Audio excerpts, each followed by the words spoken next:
Hello everyone. Hello everyone. How are y'all doing? What's up? What's up? What's up? What's up? Hello, Adaptable Destructicon, CEO, the Closer, MNC, Jose, and Lydia Kisley, Verona, Chris Palma, Green Ninja, Victor, Donarvuk, Shaka, Taigan Meme, Taigan Meme, you're giving me flashbacks to Inuyasha with your name? Taiga. I think Taiga is the name of a character, and I can't even remember who. I don't even know. Taiga. Taiga is someone or something. Maybe it's like a superpower. I don't know. Taiga. Taiga. Taiga. Taiga. Taiga. Taiga. Clickety click. Hello, Cleric. Noncomb. Cactus. Hello. How are all y'all doing today? How is your Friday going? I don't usually stream on Fridays. So I expect that y'all don't usually watch on Fridays. Watch my streams on Fridays, which means that you've all had different days than usual, which is crazy. Crazy. And Kisley, thank you. Thank you for your sub. First sub of the night. Thank you. G, click, hi, sick. SLI dot 5. Thank you, Kisley. Thank you, Kisley. Why is the quality 360 max for me? Is anyone else having that issue? Because I was having severe internet issues earlier, so I don't know if things are bad. I think the internet is fixed now. I restarted my router, and I did some other stuff. You have the option for 1080. Okay, cool. Good.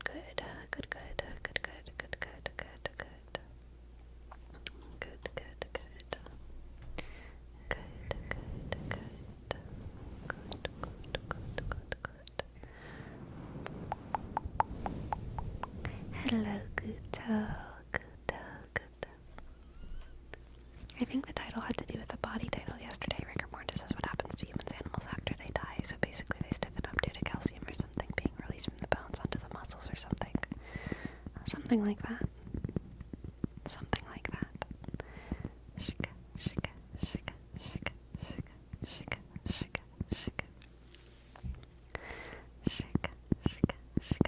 Oh, did you? Thank you so much, Green Ninja. Thank you. Click. Let's see. Oh wait, I think I see it in the chat. Oh, $45. Thank you so much for your tip, Green Ninja. Hope you've had a great day. No specific theme for this read, just throwing it to the wind. No rush as always. You got it. I think we should just go ahead and start with that.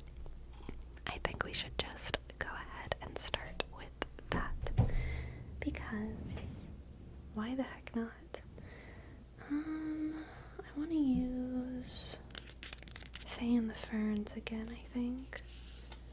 And the Clow. Faye and the Ferns and the Clow is calling to me.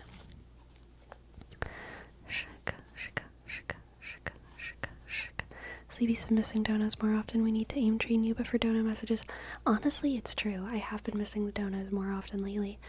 I don't know what's wrong with my eyes and my brain, but I really appreciate it when y'all let me know in chat. Truly. Click. Alright. Let's see what the cards have for Green Ninja. Green Ninja. Let's see.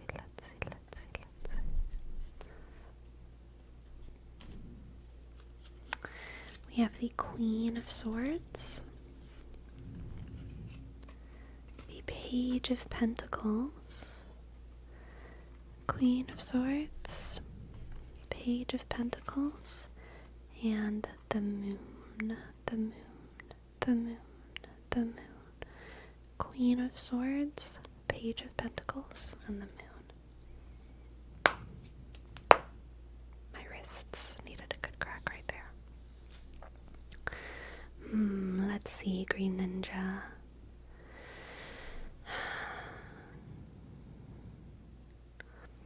Honestly, I'm getting like secret project from this, okay? I'm getting secret project. Not necessarily, well, with the Queen of Swords, this might even be like, deliberately, strategically secret. And it doesn't need to be the kind of project that is, like, that you literally have to, where you literally have to, like, hide a sculpture in the backyard or something like that. But it might just be some kind of, like, very private endeavor that, I feel like my keyboard is in my way. Like a very private endeavor that needs to be private in order for you to actually kind of go through all of its phases and experience the journey as fully as you want to. Yeah, secret project vibes. Let's see how this secret project is gonna go. 3 more cards. We have the Empress. Excellent start. Excellent start. The Hanged Man. Interesting. And the King of Swords. The Empress and the King of Swords is really interesting. I really feel like the King of Swords and the Empress are very different from one another. Very, very, very different from one another. And mixed with the energy of the Hanged Man, that's pretty curious as well.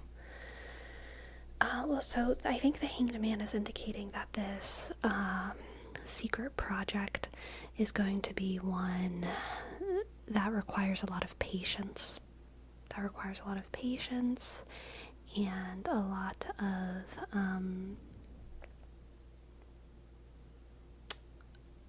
active observing rather than active activity, I think it's going to be the kind of thing where you have to watch something very closely and act strategically. That could be what the King of Swords is saying here, act strategically rather than acting constantly. It's not the kind of soup that needs to be stirred constantly. It's the kind of soup that needs to be stirred at specific moments. Specific points in time, you stir that soup, okay? And there's a lot of active watching. What's actually a better metaphor here? Not to bring up bread all the time, but waiting for bread to rise, or for waiting for bread to proof, I should say, properly. I remember whenever I was working at the bakery, whenever I first started working there, they would kind of give you loose numbers when it comes to, like, put this in the proofer for this amount of time, take it out, and then put it back in for this amount of time. They would kind of give you a range, 30 minutes. About 30 minutes is going to usually be right. But even though the temperature inside the bakery is relatively constant throughout the year, there's no crazy temperature changes because it's inside, it changes drastically throughout the year. It might literally be 20 minutes one day, 45 minutes if it's in the dead of winter. And the only way to know is to actively observe that bread. You gotta actively observe. You gotta peek at it every now and then. And you don't want to tap on it too much, because you don't want to tap on every loaf every time you peek. You also don't want to open the proofer too much, but you've gotta actively observe that bread, poke the bread strategically, and then say, not quite yet, not quite ready. Another thing that affects the proofer is just like the position of the rack that you put it in the proofer, whether or not the pastry chef has stuff in the proofer. There's all kinds of things that affect it, so you've got to be a very active observer. And I feel like this project, this endeavor, is going to call you to be an active observer, okay? The Empress is telling me that this is a generative project, so it's not going to be a project that's just a process where something changes, but it's going to be a process where something is created at the end of it. Okay, a process where something is created at the end of it. And that creation is going to be a expression. Maybe expression's not the right word. That creation's going to be like a manifestation of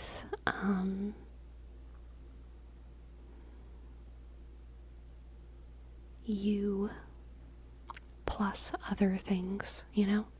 It's not going to be a clone of you, but the Empress is always about kind of fertility, right? Creating something new that's a mix of you and something else. And so I feel like that's what this project is going to be. There's actually 2 secret projects, but this is wild. That's crazy. That is crazy. Let's see what else we have. 8 of Pentacles. 8 of Pentacles. I love the 8 of Pentacles. The 3 of Swords. Interesting. And the King of Pentacles. You have a lot of court cards here. We have the Queen of Swords, the King of Swords, and the King of Pentacles. And a lot of Pentacles as well. Page of Pentacles. Oh yeah, sorry, that was another court card. Queen of Swords, Page of Pentacles, King of Swords, and the King of Pentacles. Interesting. And yeah, a lot of Pentacles. So Pentacles are always about working hard, you know? And the 8 of Pentacles is grinding and really practicing at something and working on improving some kind of skill. So I think that you're probably going to be improving at some kind of skill during this phase of your life. The King of Pentacles and the 3 of Swords.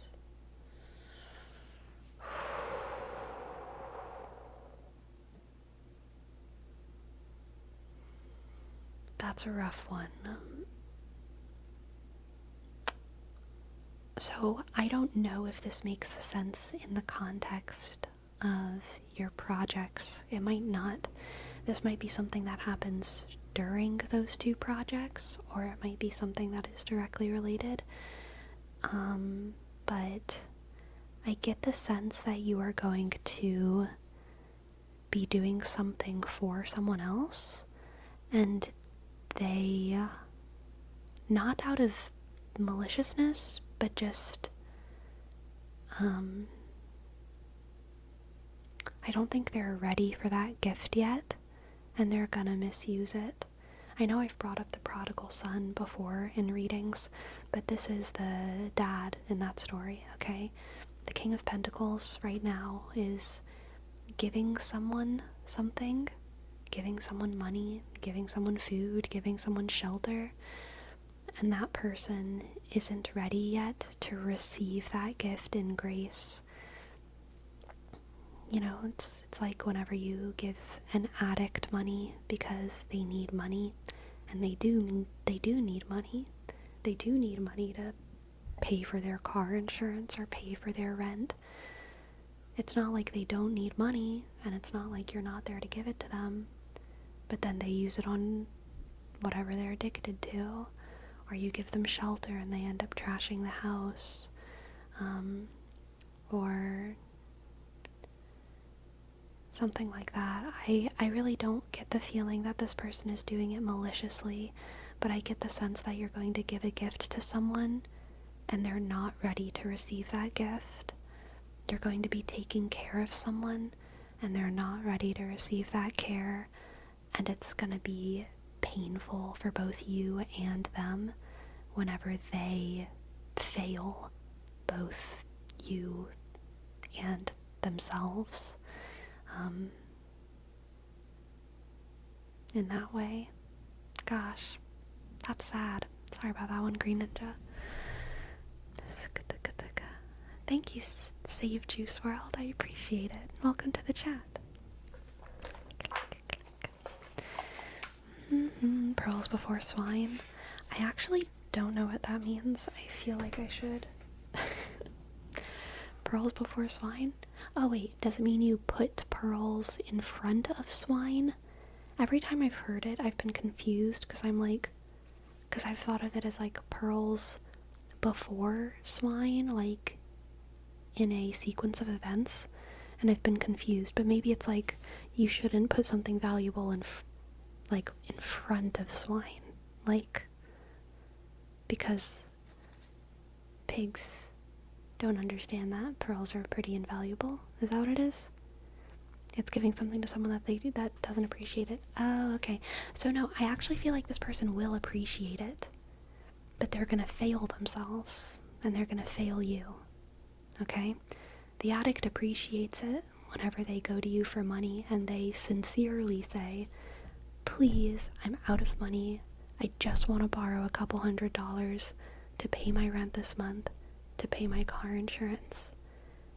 And an addict can honestly come to you and say that, and you can be honestly acting out of your heart and give them that money, and then they can fail both you and themselves by falling back into their thing, whatever it is. I'm using that as a metaphor. This obviously doesn't have to like literally be about drug addiction. There's so many other situations. This is just like, addiction is just like a very kind of extreme and archetypal version of that dynamic, I think. It's like very kind of obvious what's happening, but there's much more kind of subtle versions of that same thing. So I think that they will appreciate it. They're just gonna like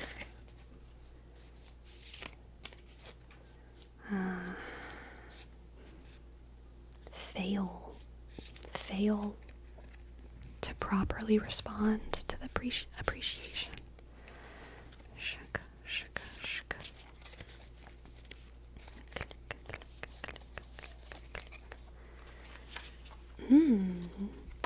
The wood. The wood. The wood. The wood.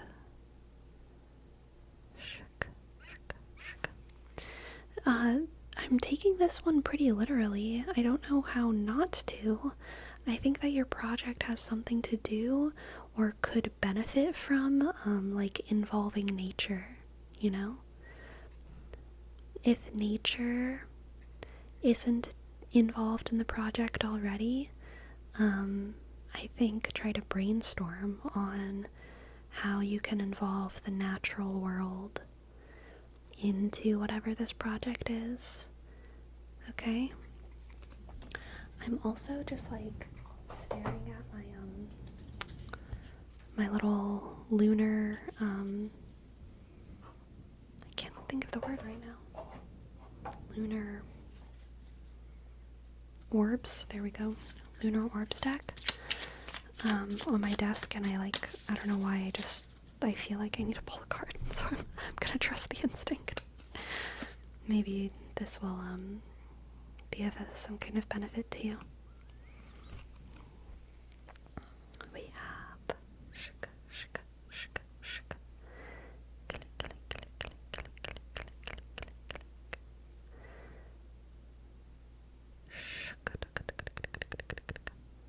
come on, camera, let's focus. Let's focus, camera. I wonder if I have it on. I had it on manual focus. There we go. Antares. Antares, surrender and awareness. Great things follow those who dare descend to the depths of their existence. Oh, huge hermit vibes there. Huge hermit vibes there. Surrender and awareness. Also, you know, big... Where is he?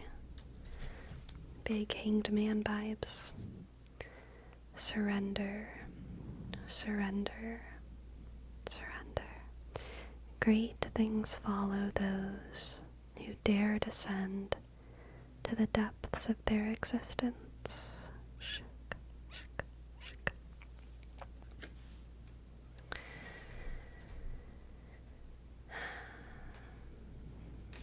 There you go, Green Ninja. I hope that you enjoyed. I hope that that resonated. I think it sounds like it did. So, I'm really glad. Thank you for letting me read for you. Thank you very, very, very much. That was a fun reading. Fun reading. And Destructicon, thank you for gifting a sub to Greybox.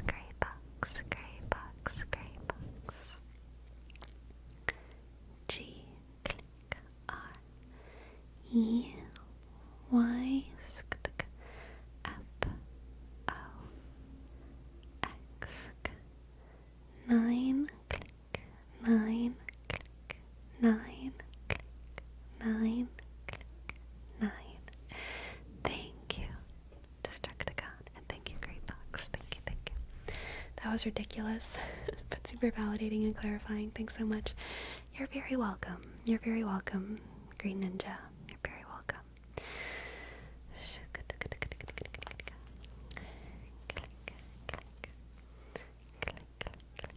Thank you for the shirt compliments. I got this shirt off Depop.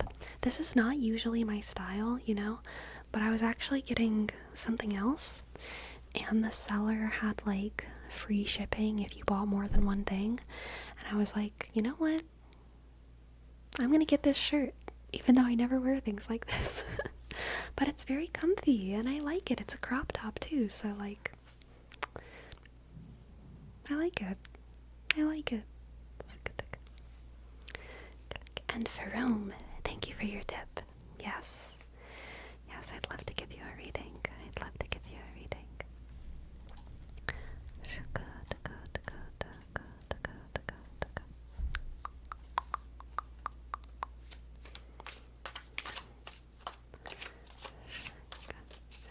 Your sure reminds me of the colorful tarp they take out in school. I just had the most Pavlovian, like, excitement reaction to that memory. Oh my god, I'm such an animal. That frickin' colorful tarp. Oh my god.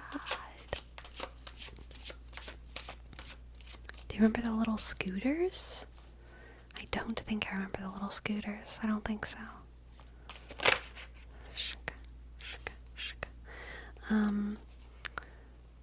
But, you know, what still does get me excited is those little, like, racks with the TVs on them. The TV racks. Those are exciting. You would sit on them, and they had handles on the side, but they were really hand guards. It's not clicking for me, Destructicon. The rollout projectors. Oh my god, yes. Yes, all of those things. Let's see what the cards have for Fome.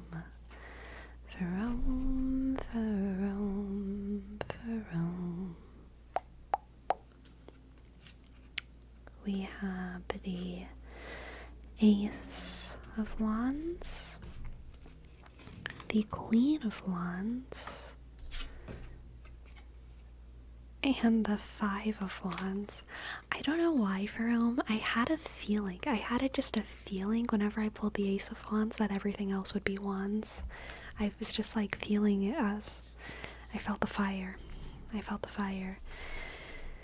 Um, so excitement, passion, and chaos. Excitement, passion, and chaos is what is coming through right here. A lot of like new, fresh excitement for a new thing, but also busyness and I think having a lot of kind of potentially volatile meetings with other people, but ones that are mostly going to go positively with the Ace of Wands. I'm thinking about LARPing right now. And this is kind of giving me a LARPing vibe. Not that you're going to be LARPing, but there's this feeling that you get whenever you go into a LARP where, you know, I know that I'm playing a character, I know that everyone else is playing a character, and we all have different, distinct motives. And even though we all have different motives, we're all very excited to talk to one another and start playing a game. It's kind of like politics, except much lower stakes, where it's like on the surface, you're kind of doing a lot of negotiating and arguing and convincing and persuasion, but you're having so much fun because you're all kind of in agreement that you're playing this game together. That's the vibe that I get here.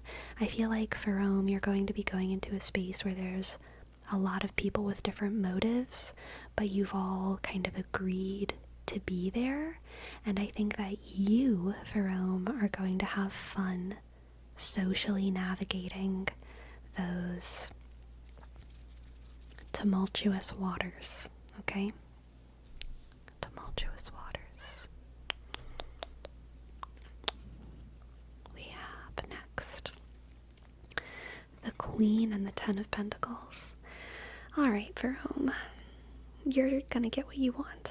I don't know what it is that you want going into this situation, but you're gonna get it. You're gonna get it. And yes, thank you, Destructicon. Morpheus Prime, I owe you a reading. If you're ever here, please allow me to give you a reading. Let me know, okay? Yeah, for whatever you seek in this situation, I think that you're gonna achieve it. The Queen of Pentacles, I think the Queen of Pentacles is reminding you to be generous yourself as well, you know? The Queen of Pentacles is reminding you that being a winner is not just achieving your own wishes and getting your own kind of motives fulfilled, but being generous towards others as well, and making very, not just fair deals, but generous deals. Generous deals.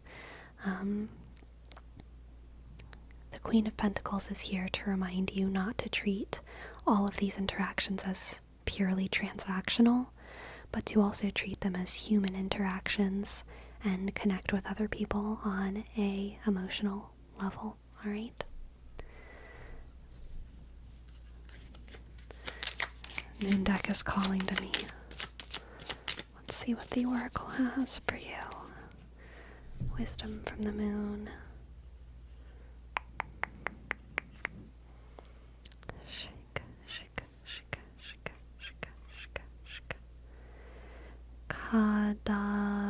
Kadaladeba.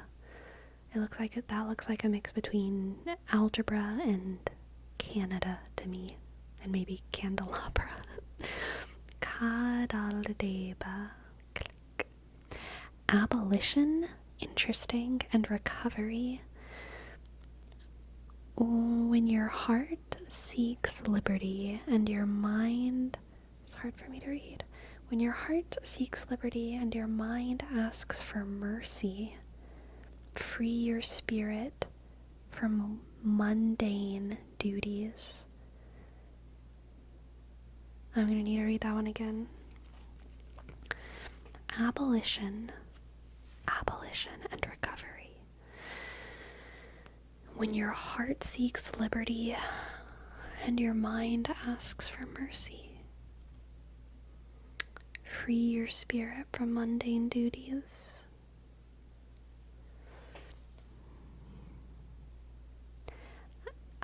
I think in a basic sense, Fome, this card is reminding you that you are in this position. I have a feeling this is somehow related to your work.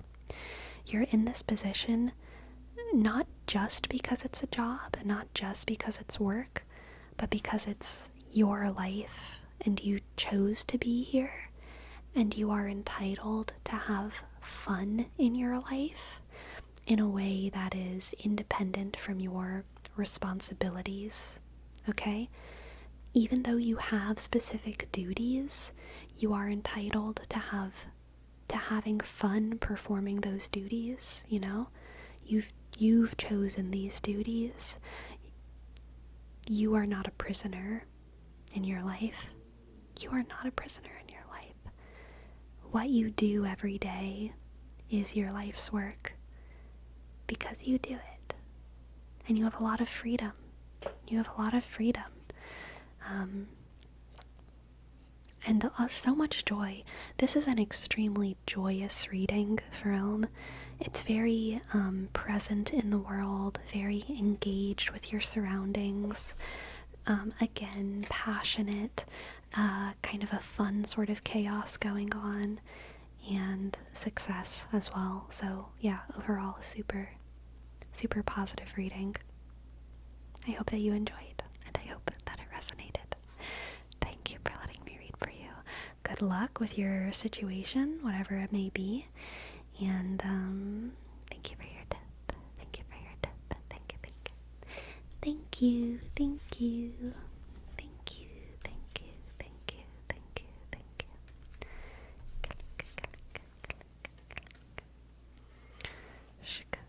Vielen Dank, Sleepy. Seems fitting. Last few weeks have been stressful on all fronts. Seems like it might stay that way. Just today I woke up in the middle of the night by a nightmare due to one of those things. But I kind of came to that same conclusion that you just mentioned. I might look at things from a different angle. Success might be on the table, but I try to approach it patiently from a different road. Yes, very good. As you should. As you should. As you should.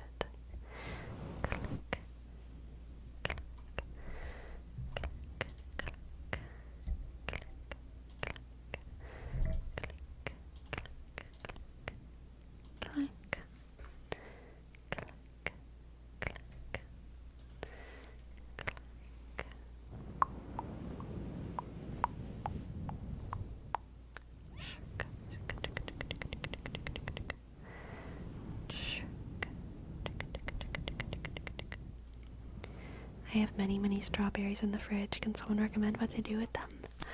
Eat. Eat them.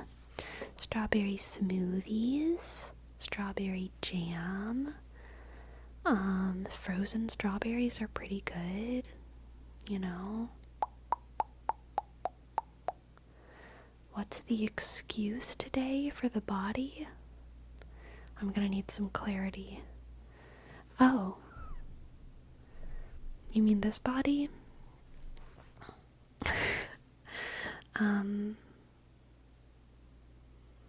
Why are you body shaming them, Fome? Do you need... Are you trying to tell them that they need to defend themselves for having backwards feet? No. That's just the way they are. That's just the way they are. Okay? They don't need to explain themselves to you. Shk, shk, shk. Shk, shk, shk. Click, click, click, click. Alright, we have a 3-card tarot read for a little Travus, a little Travus.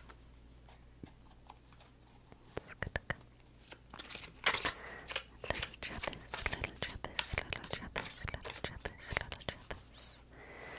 Little Travus, little Travus, little Travus, little Travus, little Travus, little Travus.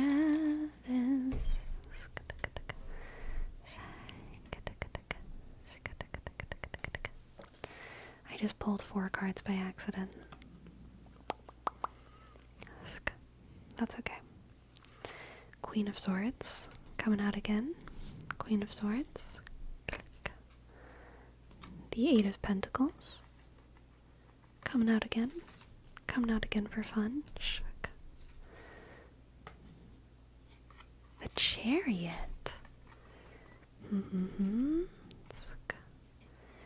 the Page of Swords. Queen and Page of Swords. Eight of Pentacles. And the Chariot.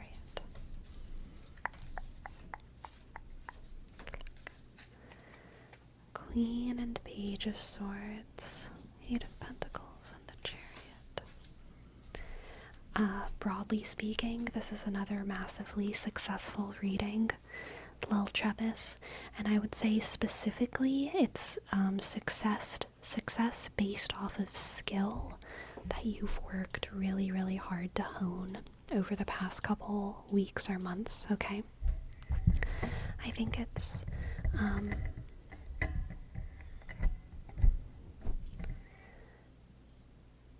wow. I think this reading is about you noticing how far you've come. This is the moment where you've been practicing something day in and day out and day in and day out and day in and day out, taking breaks when you're supposed to, and being so focused on the process and not reevaluation that now that it's finally time to kind of reevaluate yourself, you realize that you have evolved from a caterpillar to a butterfly, you know? This is you practicing your scales, okay? Practicing your saxophone scales, your clarinet scales, whatever it is, alright? Every single day, practicing.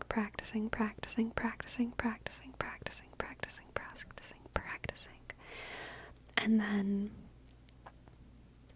all of a sudden someone gives you a piece of music to sight read, and it's in a crazy key. It's in the key of E flat or something, and you look at that key of E flat and you're like, oh god, I can't remember the last time I played a song in the key of E flat.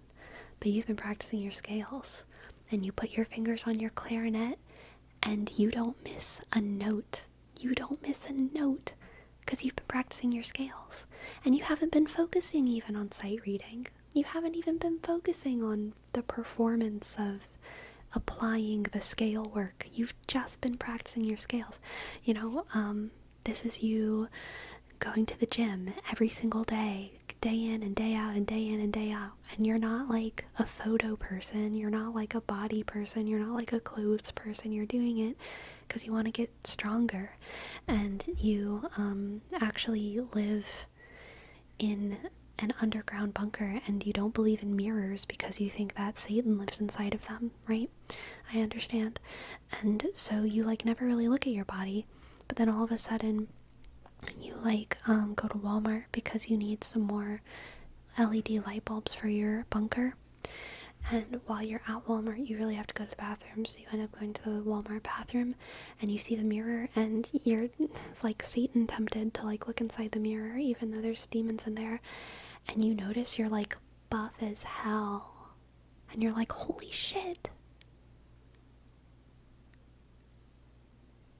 it did pay off. Holy shit, it shows up. All of this work that I've put in has actually become apparent on the outside, become something that other people can see as like a skill set that I have, a talent that I have. You are no longer just potential. You are no longer just a hard worker. You are someone to be admired, because all of that hard work is apparent from your outside, from your skill, from how well you can sight read in the key of E flat, from how quickly you can, I don't know, do whatever strong people do, pick up things. um, you are, it becomes apparent from the outside and you realize you're not just that caterpillar. You're the butterfly. And because you are so focused on the process, and not the destination, it flies by. And you're having fun doing it. Okay? So keep enjoying your process, little Travus. Keep enjoying your process. Timing. I always think of the chariot as driving forward, hitting milestones, being on a path, being on a specific, path and charging ahead, Charging ahead. Speed, dedication also as well. The chariot is the Cancer card, and I think the major element of Cancer that's in the chariot is focus and dedication. Cancers are super focused and super dedicated to other people, usually. I don't think of the chariot as being usually dedicated to other people. The chariot is dedicated and focused on a journey, on the journey that they're on. Some kind of whatever. But yeah. The chariot. Dedication, focus, speed, forward momentum. Sometimes the chariot can kind of be tunnel vision-y if it's depending on the rest of the context of the reading. Chariot could be kind of a tunnel vision card.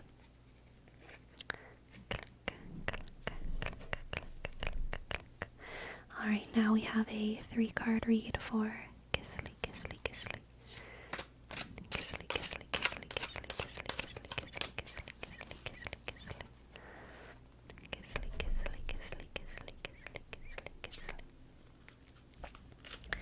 The star.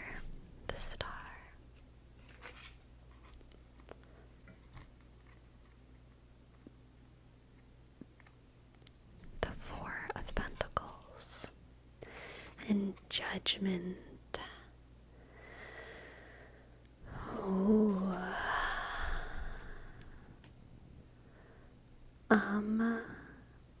Gisli. I'm gonna go with my vibes on this one. I think that there is something very beautiful and precious to you, and this reading is a warning, okay? If you try and hold on too tightly to that thing, or that person, or that concept, it can turn against you, okay? I think what you love about it is there's an element of ephemerality, ephemeralness, ephemeral rift, ASMR, ephemeral anamity, ephemeranamity.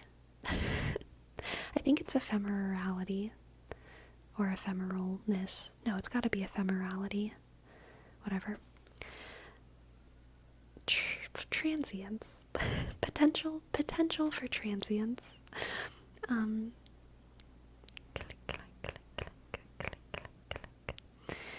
Ephemerality is right. Thank you, Pharaoh.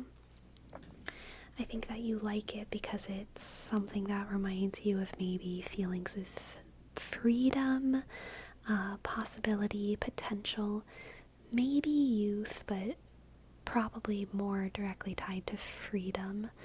And I think because this thing or this person is so vibrant and beautiful to you, you want to hold on to it or them and contain it or them and control it or them. And this reading is a warning that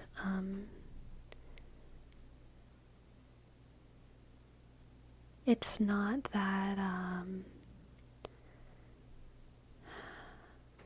It's not that you'll be necessarily unsuccessful in controlling / containing that, but if you control it, if you contain it, you intrinsically transform it, and you make that star stop glowing. You turn that star into a meteor, a meteorite. Something that burns out pretty quick. And it's just a rock by the time you're done with it. So be careful. Be careful how hard you try to contain beauty. Alright, Glykly? Be careful about trying to contain and control beauty, because you can change it. Thank you for letting me read for you. I hope that resonated. And I hope you enjoyed.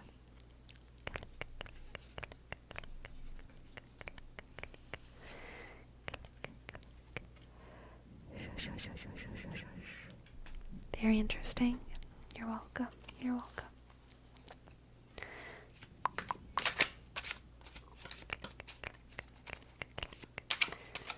Now let's do a reading for Sprocky.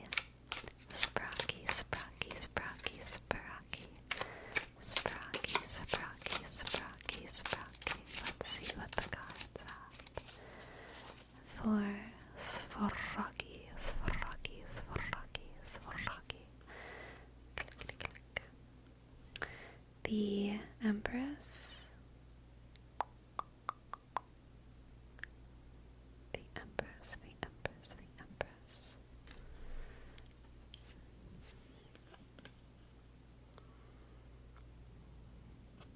Green Ninja. We had the Empress in your reading, but it looked different. It makes me wonder if we actually pulled the Emperor in your reading, but I thought it was the Empress. When that happens, it's whatever you think it is, because that's clearly what you read it as, and what the energy was. It's all supposed to be interpreted anyway. So I think it was correct to read whatever that was as the Empress. But it's interesting. That means the Empress energy was actually so strong in your reading that it forced itself in, It didn't let me read it as the Emperor, which is interesting. Interesting. It was meant to be interpreted. Yeah, exactly.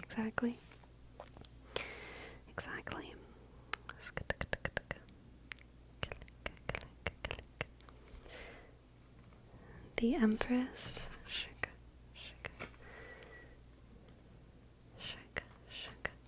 The Four of Cups. And the Four of Swords. It reminds me of, slight side tangent. I learned that tarot lesson, kind of as a joke. I've talked before about how, my tarot origins are in my mom. My mom used to read tarot, and growing up we did it very casually. It was very fun, and that's definitely some of the energy that I like to bring to these readings on the channel. They can be serious, but they can also be pretty comedic and pretty fun, and they're intuitive and all of that. But I think I was probably maybe 7 or 8 or something, and we were doing tarot readings, and I think we were actually looking at a fairy oracle deck. So we had my mom had the Hieronymus, an old Hieronymus Bosch tarot deck, but we also used a fairy ring oracle deck sometimes. And we had this drawer in the house where all of the cards were just scattered in the drawer. They were not in boxes. We opened the drawer and there was just cards all over. And whenever we did tarot readings, we kind of just pulled them out and poured them on the table and would pick 5 or 6 and put them out and like try and figure it out. All from different decks.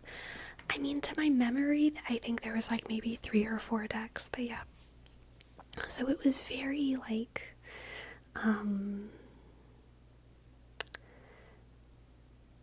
depending on your tradition, that could be seen as a more traditional version of tarot, or it could be seen as like a very like messy version of tarot. What's definitely true is that it was like a very folk version of tarot for sure, because some of it was tarot, some of it was oracle, and it didn't really matter.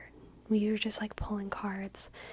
And the tarot cards we would read with the traditional tarot readings, and we did have guidebooks for the oracle reading, for the oracle cards, but we didn't always use them. But I remember I was young, I was probably, yeah, like, but somewhere between 7 and 9, and I was doing a reading for my mom, and there was one of the fairy cards, I don't remember what it was, but I was reading the guidebook, and I didn't know how to pronounce chaos. I knew what the concept of chaos was in my head, but I didn't know that it looked like that on a page, because it looks like a pretty weird word. So I said chows, and I was like, I don't remember the exact sentence, but I was like, oh, something about like chows is on its way to you, and then I was like, I don't know what that means. And my mom knew that I was reading the word chaos, but she didn't correct me. She was like, chows. Maybe that means I'm hungry right now and I need a snack. And we kind of like started laughing about it. And that's how the reading was interpreted. And it wasn't until like later that day that she was like, by the way, Tessa, that word is chaos, and that's how it's spelled. And then we laughed even more about it. But, you know, if you're the interpreter, whatever you see or say, whatever happens is kind of correct. Even if you're a bad interpreter, like, I'm gonna be real, sometimes I go and I watch other tarot readers on Twitch, and they have an interpretation of the Two of Swords that, like, is not traditionally what the Two of Swords means at all. It has nothing to do with the traditional meaning, and that's kind of the benefit of going to other tarot readers.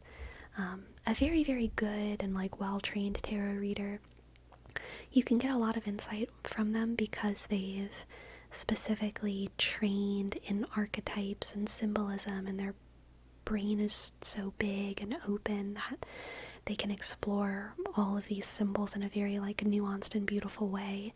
So I do think that like a good tarot reader is worth, paying for or going to see. But even a bad tarot reader, you can definitely get wisdom from them, even if they have non-traditional interpretations of the cards, even if they don't know what they mean, because whatever they're experiencing whenever they do the reading is real enough. Now, I will say, whenever people are stuck using guidebooks and not using their intuition at all, I am much more, I accept those readings with a much higher degree of skepticism, because it doesn't seem like they're, using their intuition to connect with my energy and like give me a tarot reading. It feels like they're just, I don't know, doing something different. So I'm not a huge fan of getting a reading done where someone is like using a guidebook. But if they're using their intuition, I kind of feel like no matter what happens, it's correct, even if it's never how I would have interpreted X, Y, or Z reading.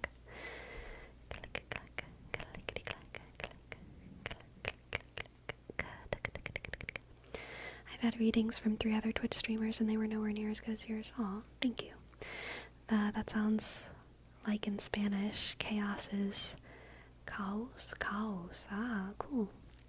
You think the interpretation is more important than the actual meanings. because, let me think. Tarot is like an exchange of energy always. The cards themselves are just a like kind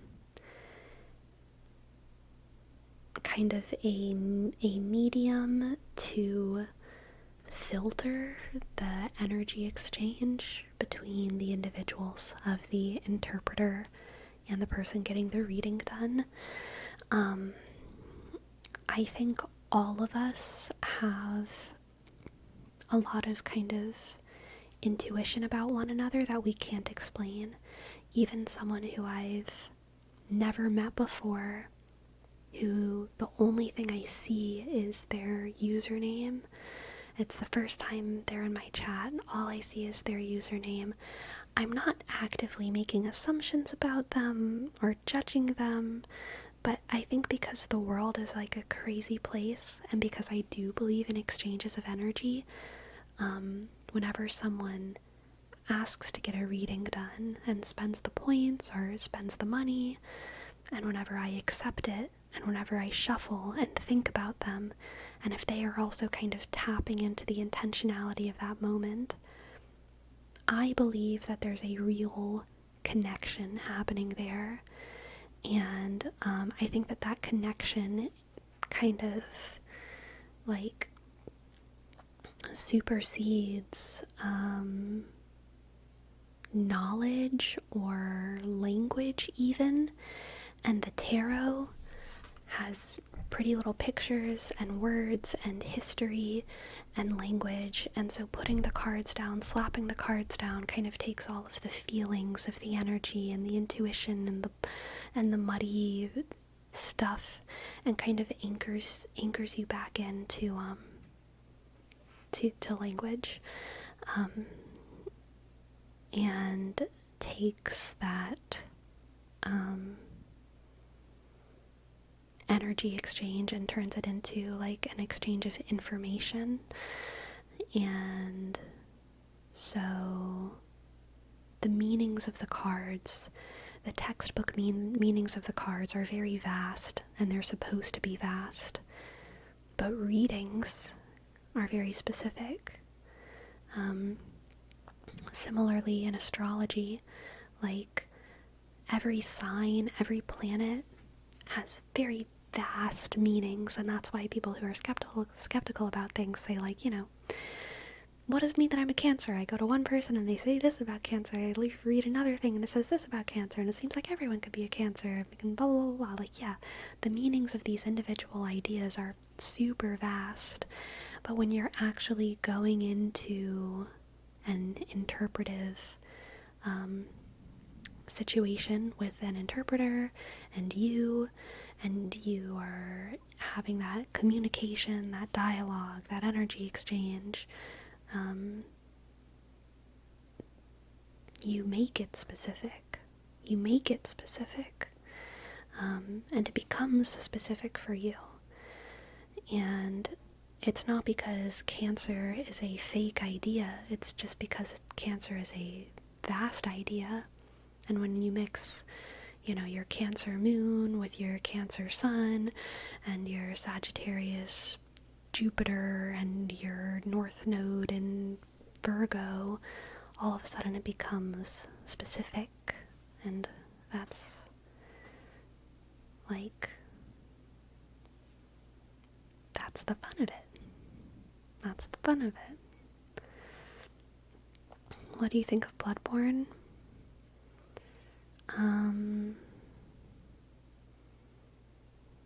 I like watching people play it. I like watching people play video games, but I have no desire to play Bloodborne. It seems too hard for me. I don't believe in tarot or energy, but I also don't understand the ideas behind it. Could you explain? I'm willing to listen. If you have actual questions, I'm happy to answer them, but like just explaining tarot is like a little bit too big for me to think about right now. I was definitely more on the skeptical side, but sleepy streams and readings have definitely changed my mind a bit. Cool, I'm flattered. So can you say the cards are kind of vessels for energy, but not all of it? Yeah. Definitely. I think that's a fair way to put it. It's like, if like the energy is just in a big sea, the cards kind of take the big sea of energy and put it in a tube that has walls and a direction and like helps.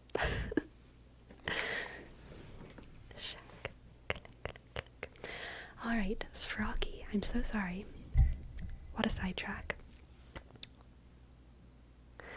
For you, we have the Four of Swords, the Empress, and the Four of Cups. So 2 fours here.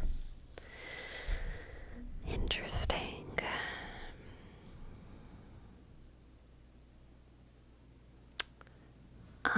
I think that you have to rest right now, even though it is not fun. That's the feeling that I'm getting. I hate being sick, and this is reminding me of that. Whenever I get sick, I get pissed off. Because whenever I get sick, I have to sit down for a long time, and I start feeling guilty because I start feeling lazy, even though I'm sick and I'm recovering. That's what this reading is really reminding me of. I think you have to rest right now, okay? That Four of Swords, you have to rest. And the Empress, you're doing it for your health. You're doing it for your well-being. You're doing it for the good of your future. You have to do this. But that Four of Cups, you are restless. You don't want to rest. It feels gross to rest. You wish that you could go to the skate park. You wish that you could go do work. You wish that you could hang out with your friends because you want that to be what's good for you. Because usually that is what's good for you, is like going out and having fun and being healthy. And usually being healthy means being active and eating food and blah blah blah blah blah. But right now all you can eat is Jello and white bread, and you have to lay in bed and watch fucking Netflix all day. And it sucks. That's the vibe. I don't know if you're literally physically sick, but I think that that's the energy here. You're having to take a break and you're having to be calm for your well-being, or for like the health of your kind of journey. And it's not what you want to do. It's not what you want to do. So that's kind of just an energy read, though. There's not too much advice here. I mean, the advice is that it is good for you to rest. Okay, it is good for you to rest. But I kind of want to pull another card for advice. I don't know if I want the Clow or the Moon. I kind of want the Clow. Let's see if we can get some advice for Sprocky. Bonus advice.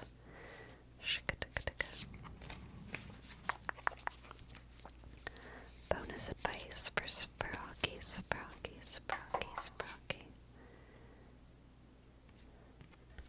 The change.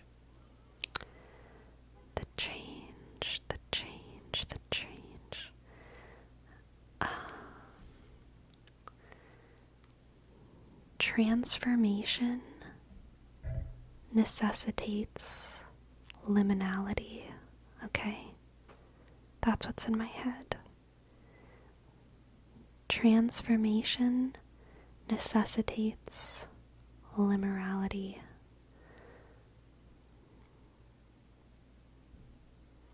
Liminality, liminalness. I don't know what that word should be either. Liminality? Liminality? A liminal, something that's liminal is like an in-between emptiness, transformative space. But basically, for you to transform right now, it's just not going to be instant. There has to be that transition phase. There has to be that cocoon phase. That gestation, which is liminality. Thank you. I thought so, Fome.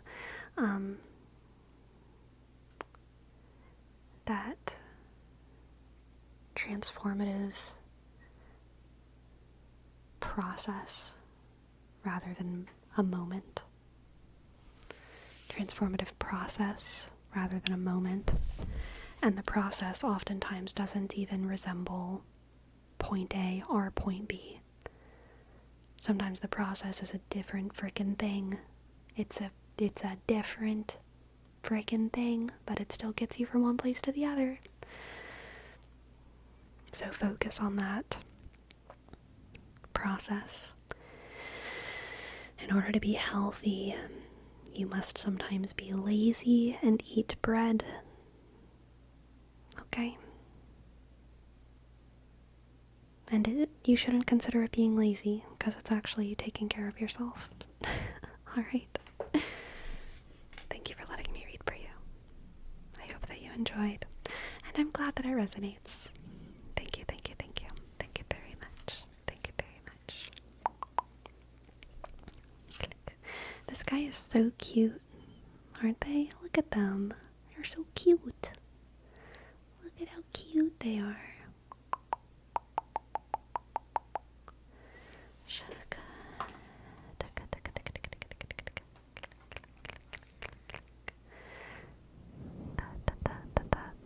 Gray Fox, you're awesome. That's me. Really? This is you? You're so cute, Sprocky. Sleepy, I realize that bread is a part of all your solutions. I'm just saying, humans don't need much, but we do need bread. Okay? We do need bread. Some people need gluten-free bread. Some people need other types of bread. But bread is foundational, okay? In every culture. Pretty much. I am the bread of life. Not me. Jesus. This song's from the point of view of Jesus, okay? You who come to me shall not hunger, and you who eat of me shall not... Oh, wait. Drink of me shall not thirst. No one can come to me unless the Father beckons. Would you replace it with tortillas? Tortilla is bread, okay?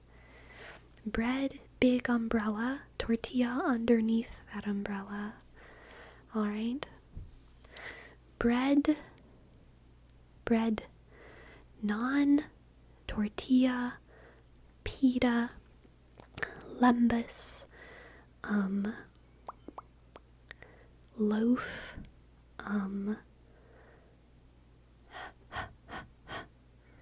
What else? Yeah, I already said non, but like pretty much every culture has bread. Frou-frou? No, I think frou-frou was the corn thing. Fufu? Is that the West African bread? Fufu? The dough thing that I was talking about? Hard shell street tacos, you know it. Corn tortillas? Corn is a grain, right? Corn is a grain. Anything that's a grain that is processed into like a... is bread, okay? So, corn tortilla is bread. And buckwheat bread. Rice bread. Okay? So like mochi, low-key bread, especially like not the sweet like dessert mochi, but like you know those little cubes, those little like mochi cubes that like Japanese people just like fry on a pan. I think they're still called mochi, right? Like the very basic little rectangles. Mochi. Bread. The dango? No. They literally look like little rectangles. You buy them in rectangle packs, and they are hard and pretty inedible unless you, like, cook them. But they're literally, like, about this big. And they're just little mochi squares, and usually people just No, it's not tofu. I'm gonna have to prove it to y'all that this exists. Cheese square.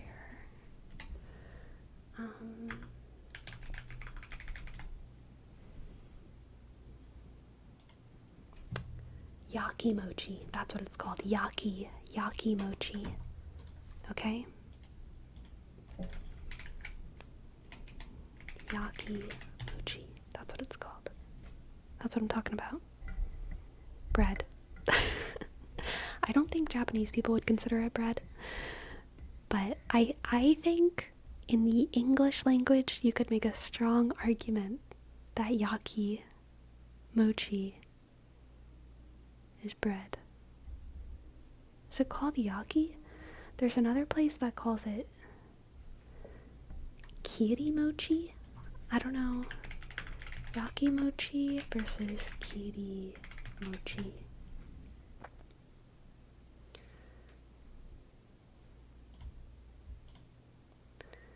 Yeah, I don't know. Maybe Japanese people can let me know. Kiri mochi versus yaki mochi. I don't know the difference, but I think one of them / both is bread. Is it the one that the fish pastry is made out of? No, there's no fish involved here. Okay. Shika, shika, shika, shika, shika, shika, shika. Or at least I don't think. Tofu is not bread because tofu is a legume, a processed legume for rather than a processed grain. What is mochi exactly? So usually whenever people refer to mochi, they're talking about kind of a sweet rice. It's kind of like a dumpling, except it's thicker than a dumpling, and it's like you can't see where you've pinched it together. It's like a kind of a perfect round thing, and it has a filling. They are usually sweet, and they're a dessert. In America, a lot of times you'll have ice cream mochi, but personally, I like going to the Asian markets and getting the shelf mochi because I'm not a big fan of biting into cold things. I have sensitive teeth, but I like the ones that have like peanut filling or black sesame filling or red bean filling or matcha filling, and they're room temperature. I really like those.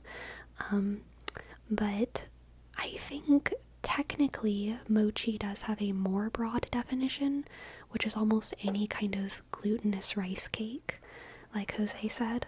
So usually when people refer to mochi, they're talking about that specific kind of dumpling dish. It's like a dessert.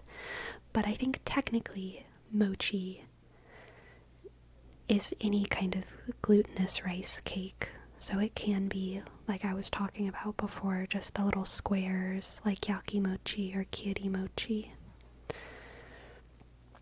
There's ice cream mochi. In America, people are almost always talking about ice cream mochi.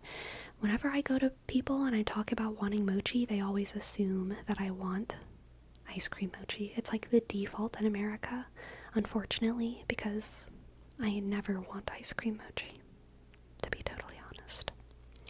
I think I've seen pistachio mochi. Nice, nice, nice, nice. What's your favorite filling for mochi? It's between peanut filling and black sesame filling. I really like them both. And the Chris. Thank you. Thank you. Thank you for your prime. C click H R I dot S 03 sk underscore 0 shk 7 underscore 0 click 5. Thank you. Thank you. Thank you. Thank you. Shuck. What would a non-sweet mochi have? So again, I'm not sure if it's supposed to be called yaki mochi or kiri mochi, but the shelf staple little squares that I was talking about, a lot of times people just dip them into soy sauce or put some kimchi on them or something.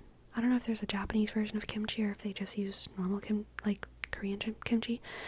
They'll wrap them in seaweed and dip them in whatever they want.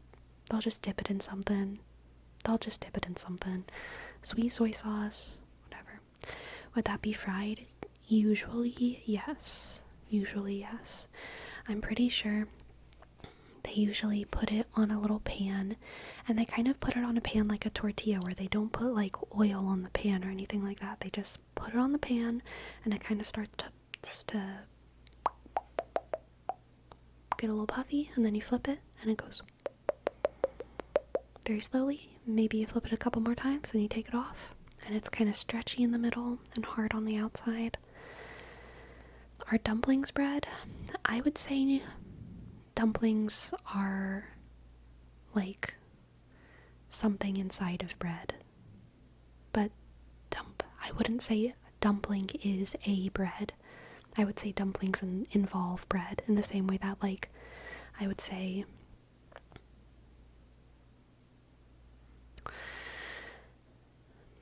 pie involves bread. But, like, pie is not bread. Pie has bread as a prominent part of it. Pancakes are definitely bread. Yes. Pancakes are bread.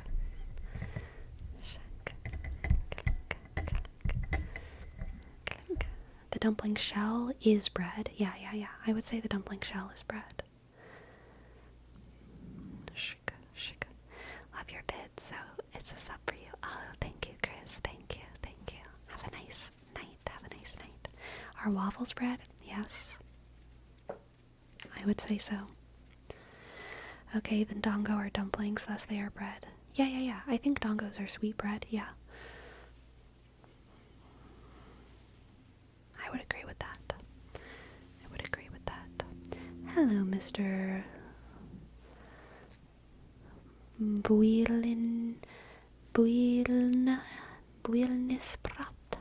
Builnisprat. Waffle update, have you been back at them? No, dude, I don't even remember the one I talked about waffles. I will say, I make waffles and pancakes with no recipe not infrequently.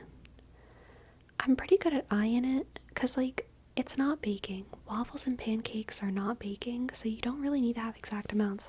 I just go for texture. So, like, you know, I put flour, I put sugar, I put a lot of sugar. If I'm making pancakes or waffles, I put a good bit of sugar. And then I put baking soda and vanilla extract and water. That's all I use. That's literally all I use. If I want to be fancy, maybe I'll throw in some almond milk or whatever, but, like, honestly, you don't need all that. Sometimes instead of flour, I use a mix of almond and oat flour, which usually turns out pretty good.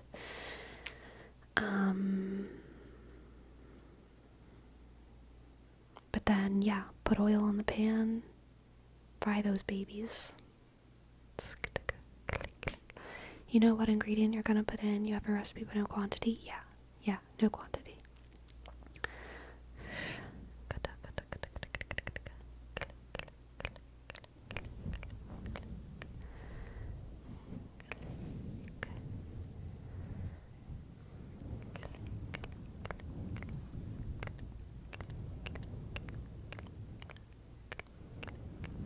You can use that to clean the shower head. Baking soda? True. You can use it to get smells out as well. In the restaurant industry, it's a pretty common hack to just have a little cup of baking soda open that you just put in the fridge, because the fridges or the coolers at restaurants can get pretty, like, weird and stinky, and it's, like, hard to get rid of smells. But if you just put, like, a little tiny ramekin or something of baking soda inside of the fridge or the cooler, it'll, like, soak up smells.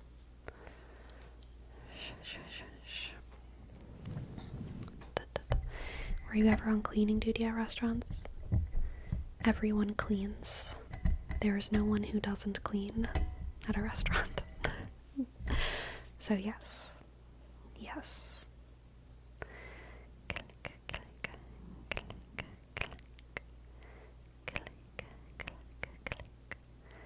Click, click. The guests never clean. True. You had to get down and scrub the floors, yeah. Or did y'all use a mop? Both. Normally a mop, but like sometimes you gotta scrub the floors. Definitely have to scrub the trash cans every now and then. And the non-slip mats, oftentimes you have to scrub. Yeah. The insides of the coolers, gotta scrub. I've heard that mops aren't looked fondly at in the restaurant business. They're definitely absolutely disgusting, but I've never worked at a restaurant bougie enough to not mop. We just mop with a disgusting mop. Any cleaning secret tips that you learned from that time? I definitely learned a lot about cleaning, but I don't know what's, like, secret. Like, I don't know. That doesn't sound sanitary. Restaurants are not sanitary. Don't ever let them fool you, okay? If you're going out to eat, you are always risking your health.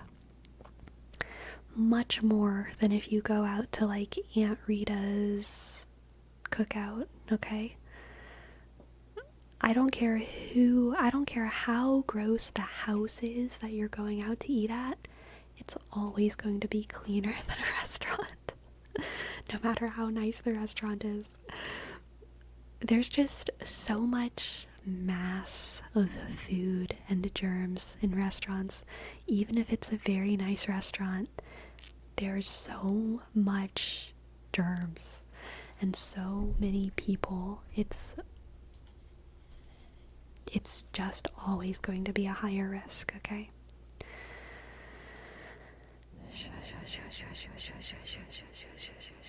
Hello, Nrixs. Hello, Nrixs. I'm in a very good mood today, so thank you. I am cheerful. Click, click. Click, click. Click, click. Click. What do you think is cleaner, a regular restaurant or a fast food one? I don't know. I've never worked at a fast food restaurant, so I don't know.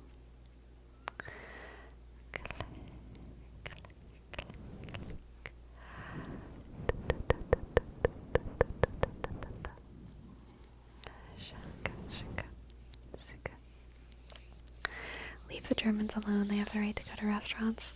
You know, I used to fantasize whenever I was a restaurant manager, and this was during COVID, and it was a nice restaurant, and I was a manager, not super nice, but like pretty nice.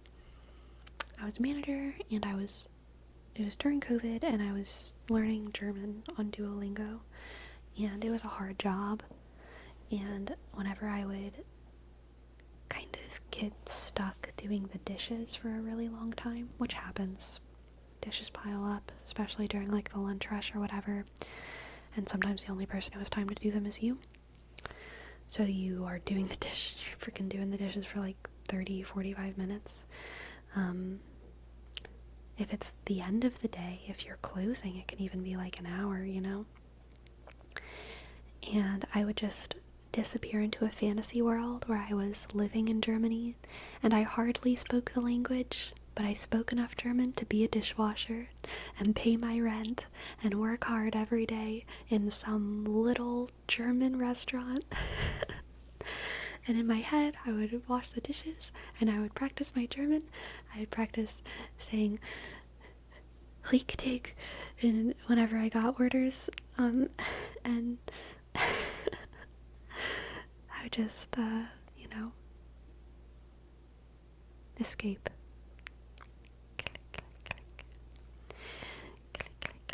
Did knowing that about restaurants ever stop you from wanting to eat at them? No, I just take it as something that's normal. I've never had a very strong, like, icky, gross out, fear of getting sick response. I feel like I just grew up in a place where it was pretty normal to be dirty, and my parents, like, honestly socialized me really well. I'm very biased because, like, I'm talking about how I think it's good to be raised this way, but also being raised this way gave me certain biases and, like, proclivities, so I think other people would have a totally opposite perspective on what I'm saying. But I grew up being used to, like, germs and grossness, and in my opinion, that's made me, or from my perspective, I should say, that's made me, like, be a lot less fearful about the world and fearful about sickness and less judgmental. Like, I remember working at a restaurant once, and one of the other employees went to the bathroom, and then they came back and they were like, I can't believe whoever went to the bathroom before me was so gross. They just, like, left the toilet the way it was or something. And I remember telling them, like, anytime I go into a bathroom and there's, like, grossness, I always just assume that whoever was in there before me was, like, having a rough day. And I don't care. I just flush and get on with my business. Like, I don't care. I really don't. I don't have a strong, like, oh my god, you're so gross, I can't believe you would do this, like, instinct inside of me. I just feel like all of us are just, like, having days, and sometimes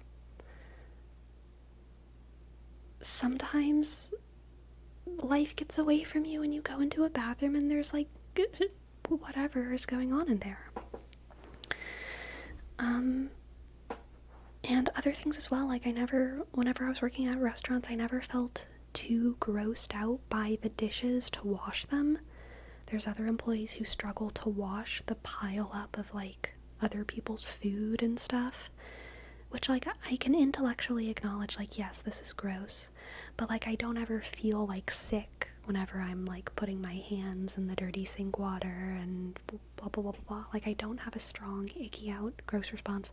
Same with seeing injuries in blood. Like, I don't have a strong, like, icked out gross response to seeing other people's wounds. So from my perspective, the fact that my parents socialized me in that way and got me kind of used to those, like, grimy parts of life and taught me to be non-judgmental. Like, I remember so many lessons that my dad taught me, never because something happened, but I remember being very little, like, learning about parasites at, like, the age of, like, probably 6 or 7, and my dad told me, like, you know, everyone's gonna have a couple parasites in their life. It's just something that happens. And so I feel like those kinds of lessons helped me engage with the world healthier whenever I was 14 and, like, ringworm was going around. I know that's not a parasite, it's a fungus or whatever, but, like, I had less of, like, a fearful, gross response to those kinds of things. It's like, okay, everyone gets fungal infections, everyone gets parasites at least once in their life. It's all gonna happen. It's okay. It's okay. And we should be cautious of those things. Obviously, don't go spread around your ringworm on purpose, and if your friend has ringworm, don't, like, hang out with them. It's highly contagious. But if your friend has ringworm and they don't know they have ringworm and then you get ringworm, like, don't be mad at them. It happens. It's life. It's okay. It's okay. Shika, shika, shika, shika, shika. Yes, Mr. Vuilny, that is me, that is me, that is me, that is me.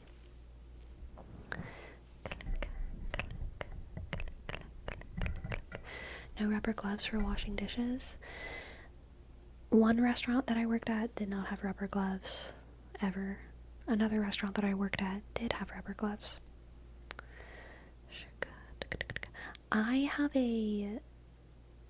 I don't like using rubber gloves a lot because I don't like stuff getting stuck in the gloves. That is a very disturbing, like, sensory experience to me. If I'm not dealing with the deep water or anything like that, then yeah, I think rubber gloves are probably good. Like, yeah, it protects your hands mostly from the heat and the water. I don't care too much about the germs and stuff, but like washing dishes for a long time can like affect the hydration of your hands and stuff. Rubber gloves can be good to help with that. But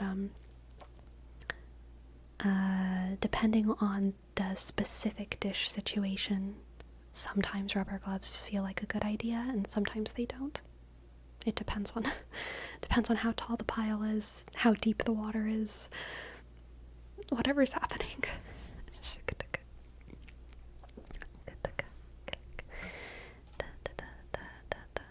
Something that's a bit of a red flag for me is when the other person is extra icked at restaurants or anywhere for normal stuff. Like if you find a bug in your food, okay, that's acceptable, but a hair or something like that, I'm just like, take it and move on. Yeah, same. I'm sure the people preparing it didn't do it on purpose and you won't die because of it. Yeah, I agree. I don't think of it as a red flag, but I do find it, the reason I don't think of it as a red flag is because I don't necessarily think that those people are always being judgmental. I think that they just have a stronger ick response because they didn't grow up to be okay with those things. So I don't think of it as a red flag, but I do think of it as like, it makes me feel like,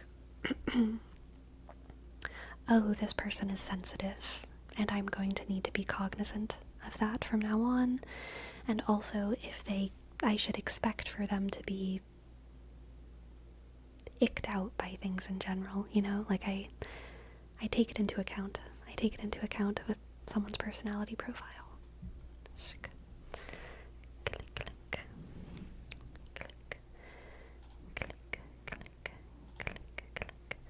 The manager at the Chinese restaurant I used to work at had a giant praying mantis in a bamboo cage that he kept in the kitchen. That's wild. We had 0 other insects because I would eat them. Oh, wow. You would hide it during health inspections. That's pretty amazing. Like when you need to unplug the drain, the mushy food texture feels terrible to me. Yeah, I just did it. I don't know. I was always just like, well, time to do the thing. I mean, even if someone grew up with a lot of grossness, some people just have different textural icks, right? Or sensory things, right? Like some people hate biting forks, but that's not their fault. It's just normal, right? And a lot of it can be like, there's a difference between having a strong gross ick response and having like what you said, to start to come like sensory issues. And they're not different on like a moral or ethical level. Neither of them, I think, are moral or ethical issues in moderation. But like, or shouldn't say in moderation. To like a reasonable degree, neither of them are really moral or ethical issues, I don't think. Sensory issues are almost never like a moral or ethical issue. But someone who has like a strong ick response to mud or something, it might not be a sensory issue. They might just really think that mud and dirt is like gross because they did not grow up in a place where they had mud and dirt a lot in their lives. And that's their life. And then another person might have a sensory issue where they really hate the sound of like silverware scraping on the bottom of a plate or scraping on the bottom of a bowl. And it's not a gross feeling, it's just a physical like, oh my god, I hate that, oh my god, I hate that. So those two things are distinct, but they can be equally disruptive, I think, in life. Yeah, the physical shiver response. I have some sensory issues, but not a ton, honestly. Not a ton.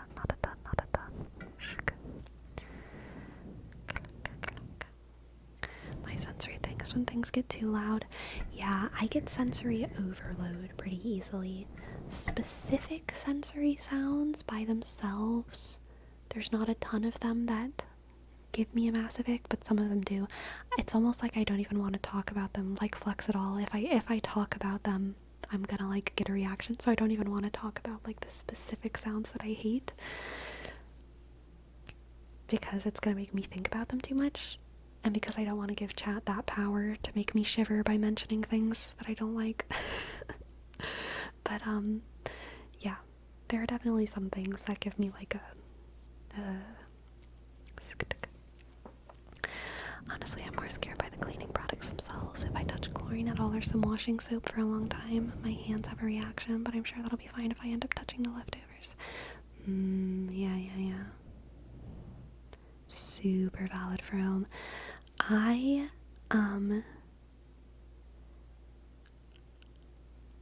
have a grossed out response to a lot of soap dispensers in public bathrooms, and it's a battle inside of my head whenever I use a public restroom, because I know that I have to and want to wash my hands with soap, but I look at that soap dispenser and I don't understand really why in my head, but they always gross me out so much. Like, I don't know why this like pushy thing just, it grosses me out, but I gotta get over it.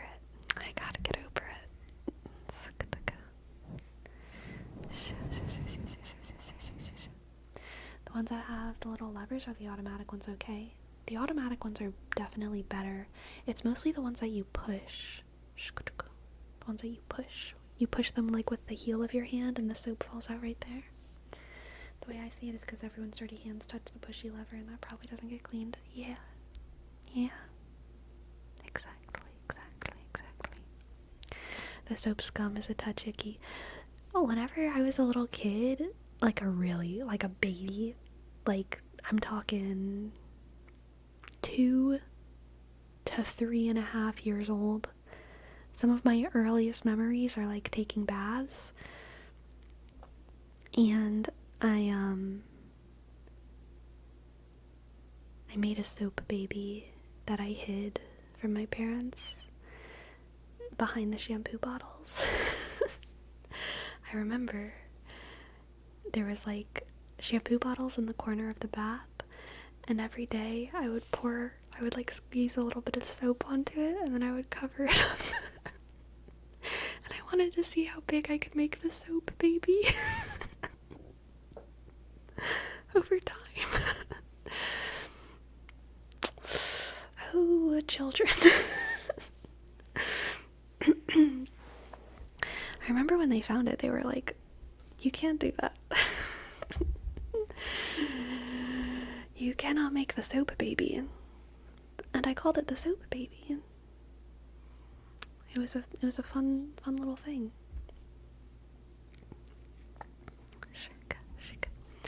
I get the sensory overload if I'm hearing multiple different voice sounds at the same volume, because my brain has to pay attention to what people are saying. I don't know why, but I have the urge to give them my focus, so I just can't have playing music or videos, talking to someone in Discord, or having a conversation. Feels like my attention is divided. Right, yeah. How big did it get before they found it? I don't really remember exactly. Like, I want to say like maybe this big or something. Like smaller than a bar of soap for sure, but like you could poke it, like press your finger into it. When I was little, I hated getting wet, so I hated getting in the bath, but once I was in, I hated getting out. Yeah. I think that's common for kids. You know, it gives me the icks. Little kids giving me soggy food from their hands. Mushy food in general makes me ick, or little kids and their food kisses, but little kids are so adorable. Oh yeah, I have a very strong ick response to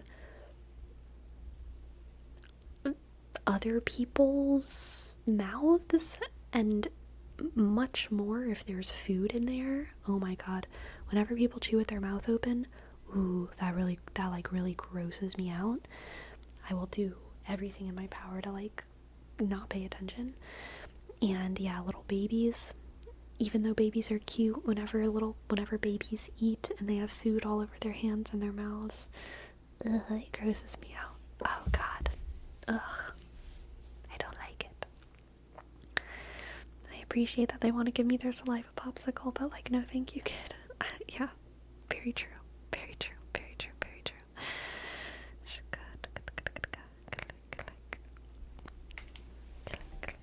Ooh, kids having food on their iPad. That is yucky. Yucky, yucky, yucky. No good. Ah. No good. Click. You would hate passing the candy? Oh, I never pass the candy. Disgusting. Disgusting behavior. Disgusting.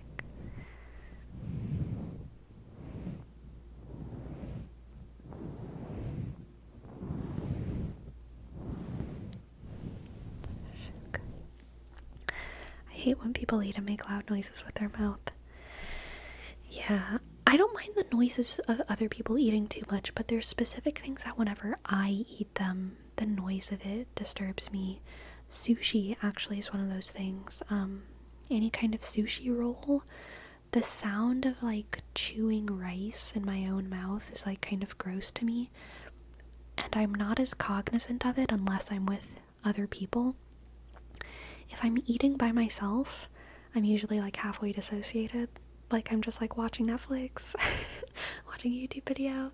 I'm chilling. I'm not hearing my food as I consume it. But if I'm sitting at a table with other people and I'm eating, I'm probably a little bit more generally self-conscious. Because I'm trying to pretend to be a lady and all of these things. You know how it is.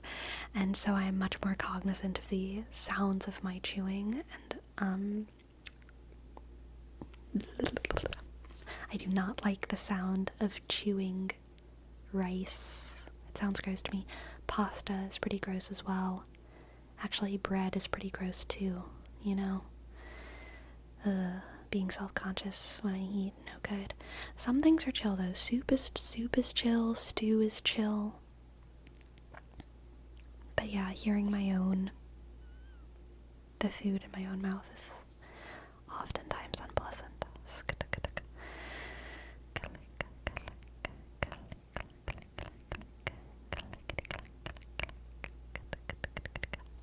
What about when they slurp soup or pasta? I'm very chill with other people's food noises. I don't like the visual of other people chewing with their mouth and like food on their mouth and food in their mouth. Other people's food noises I tend to not even really hear. I don't really notice them. So I'm chill with that. My own slurping. I don't enjoy slurping food. But it's not a sensory issue. I think it's just like I don't enjoy I would rather just sip my soup than slurp it because I don't like having that much air that I swallow. I don't like swallowing air, but slurping pasta, I don't like the visual of that. But I don't know, I haven't been exposed to pasta slurping of other people or myself in so long. It's kind of hard for me to remember. The sound and feel of crunching down on crinkle-cut chip snacks makes my spine tingle. I do not like it, but non-crinkled chips are fine. That's very interesting, Sturban. I don't mind slurping, but when it's chewing noises, it's a no for me. Yeah. Speaking about eating, someone I kind of dislike is when I'm not eating, but other people are eating near me or doing it, and I get the smells of food. Oh, it's not much of an ick, but I don't want the smell of food, even if it's smelling nice. Yeah. Wine connoisseur videos I hate. They make so many mouth sounds and mouth movements. Yeah, that's fair. Yeah, I don't think I ever watch wine connoisseur videos, so I don't know. I'm not in that world. I am not in that world.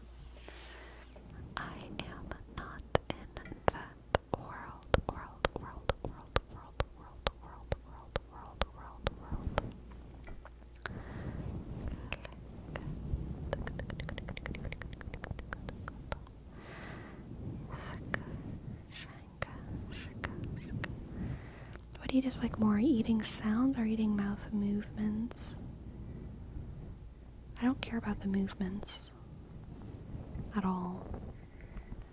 I just care about seeing food in someone's mouth or seeing food on someone's lips or around their mouth. How their mouth moves, I literally don't care at all. So, probably eating sounds. Are those red flags? No, they're just icks. They're just icks. Shika, shika, shika, shika.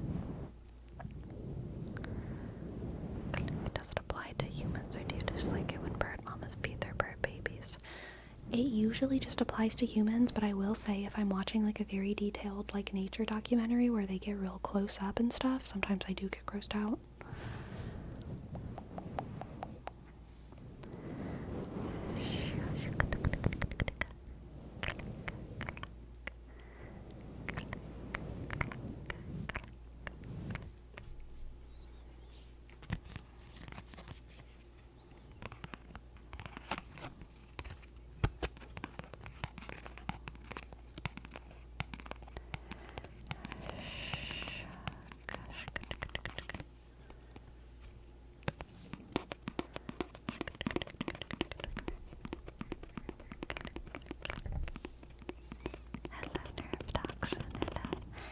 Nervy, nervy, nervy, nervy, nervy, nervy.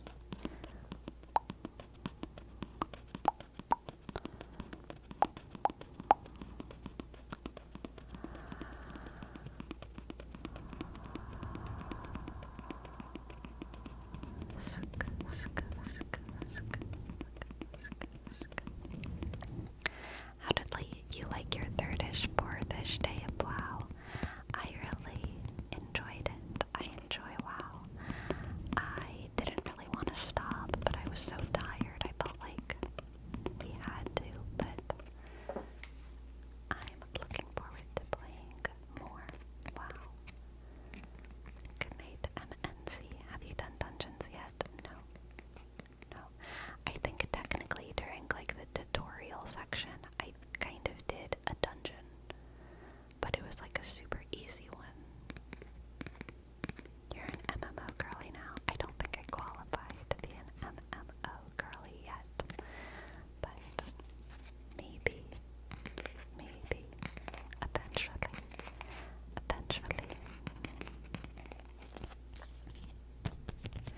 I don't know, how long I plan on keeping the subscription, so we'll see. I don't want to scare you, but you decided pretty much to play the hardest healer? What do you mean? Because I'm a troll? Or because I'm a priest?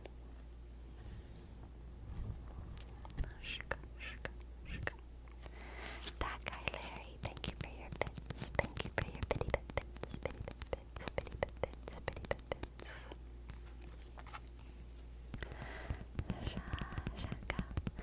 Speaking of dungeons, I bought like 5 D&D dice sets in the space of 2 days. Oh my god.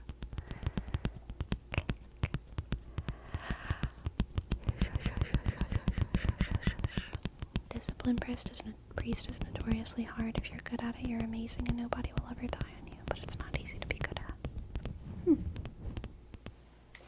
Well, it's all I'm gonna know, so maybe I'll be good at it, or maybe I won't. We shall see. Why is it harder than other healers? I feel like for every healer, you just heal. You just heal. Like, why would some healers be harder than other healers? Because it revolves of doing damage to heal, while others just heal. Interesting. I'm guilty of always trying to top someone's story with a story of mine. It's meant to be relatable, not to compete. Yeah.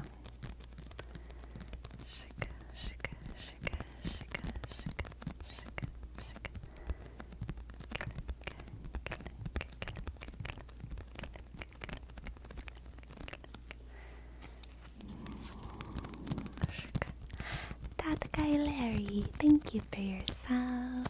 Thank you very much. D. Click. X.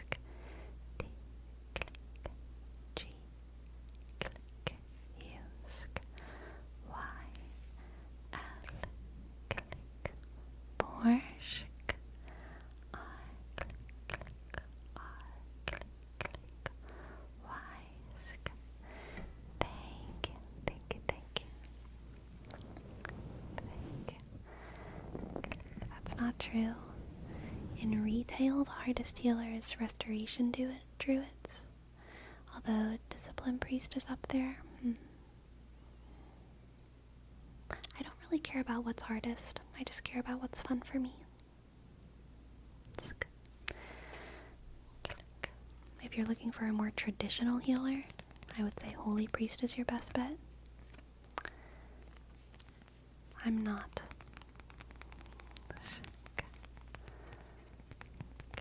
There's Path of Exile and Sleepy.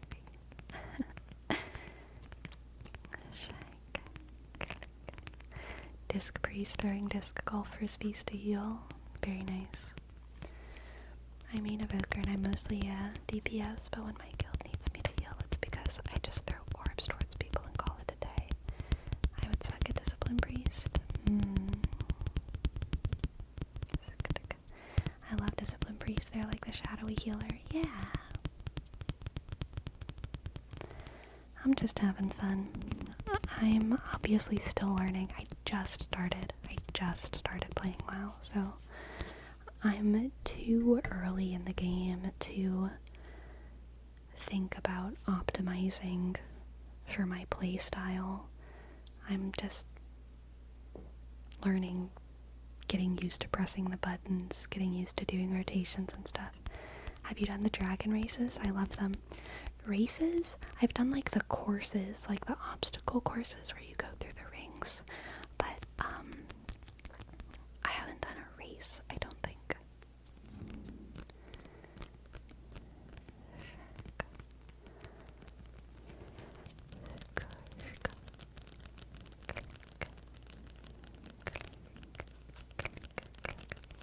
Oh dang, you're already in Dragonflight. I started with Dragonflight. So yeah. Yes, at max level those become challenges and you have to complete the courses under a certain time and there's multiple difficulties. Yeah.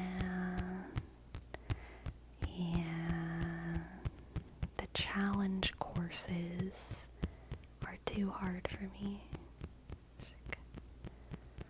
Dragon riding has to be the most fun feature they've implemented in the last years for sure. I think it's pretty fun, but I can't speak to the last couple of years.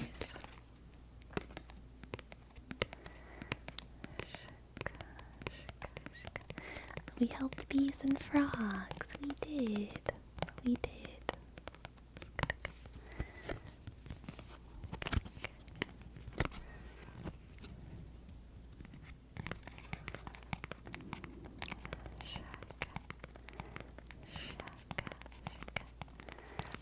Farewell. Or, Lerler, I don't know if you're leaving or if you're just wishing me a good time, but I will try to have a good time.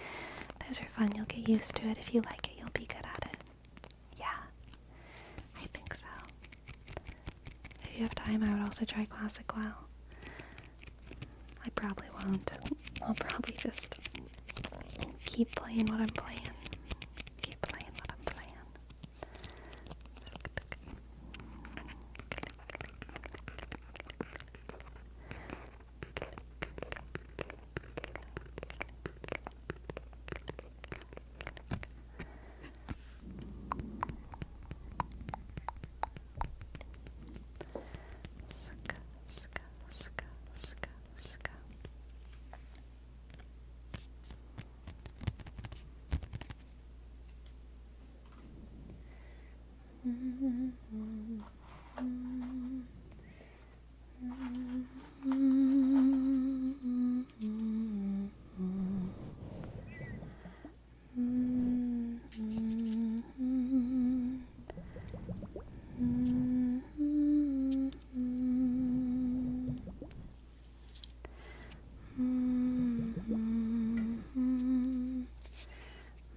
going for a headhunter rifle with good perks. I'm so sorry, Destructicon. Did you get a good one finally?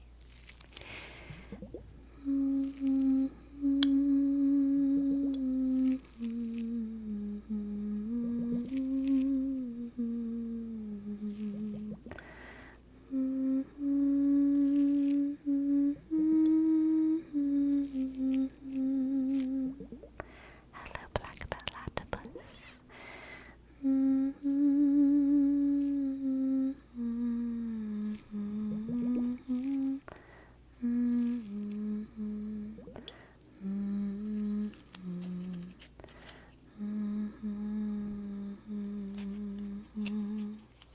Were you consecrating them, Destructicon? Did you complete the new level? Yes. I think I did it on Heresy. I don't think I did it on Damnation. And I've actually only played it once. I haven't played it multiple times.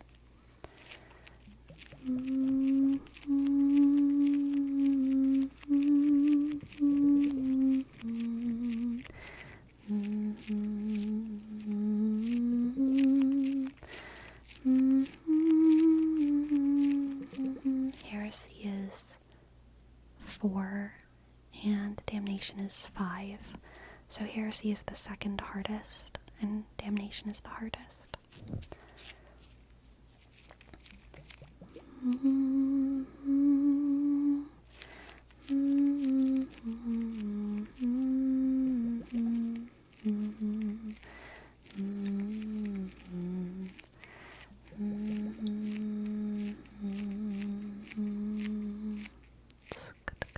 Then Auric on top of that now. Auric is Heresy and Damnation, just with different, like, I can't remember what they're called. Different affects. I think that's what it is. Affects. Modifiers, yeah.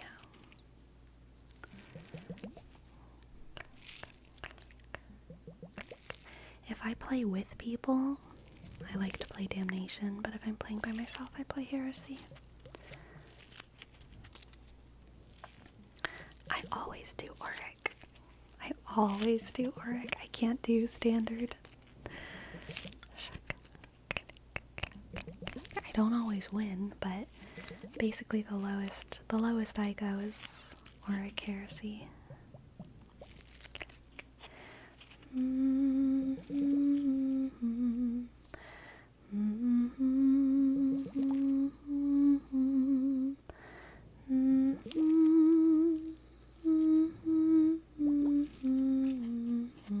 Standards are too easy.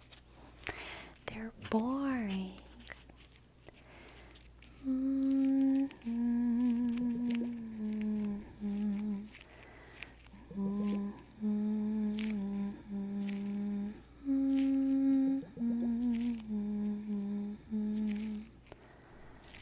Damnation Nrixs is the hardest, yeah.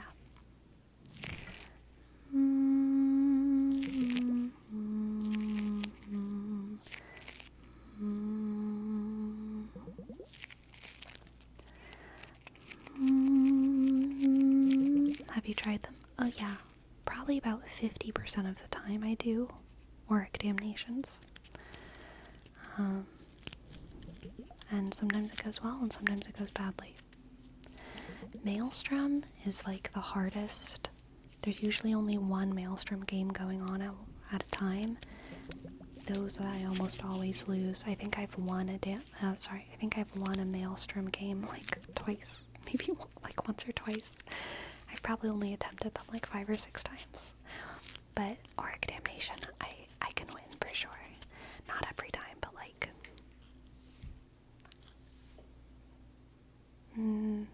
probably 60 or 70% of the time if I'm playing with people and not just by myself. Because the coordination goes a long way.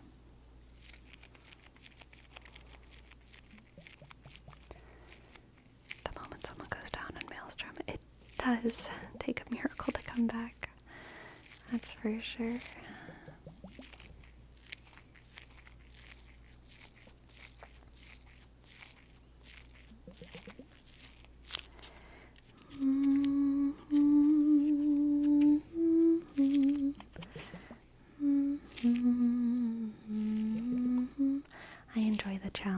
for sure for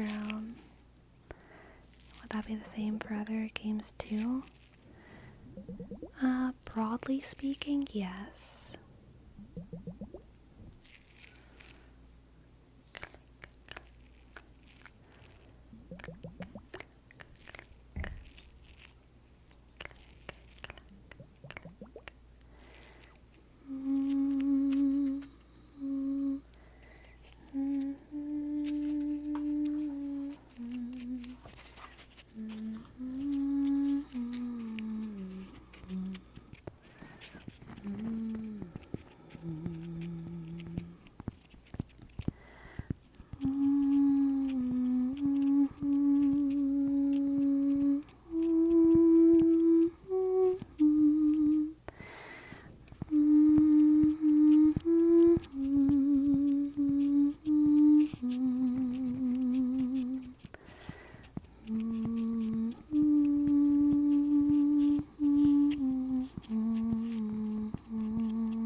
Okay, my friends, it is time for me to go on a quick 5-minute break. I will be back in 5 minutes for more tingles. Okay, shall I be back soon.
is cute.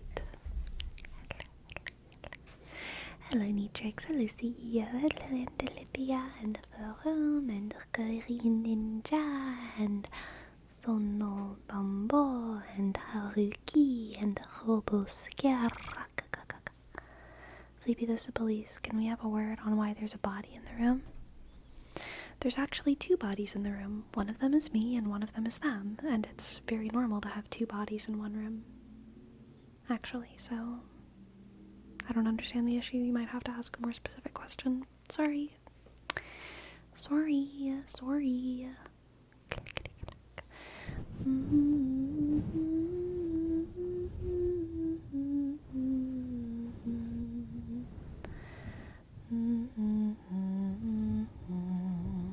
How many bodies in one room does it become unnormal? Depends on the size of the room.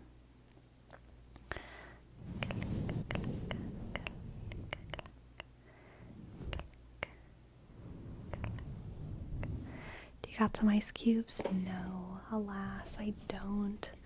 I just have water.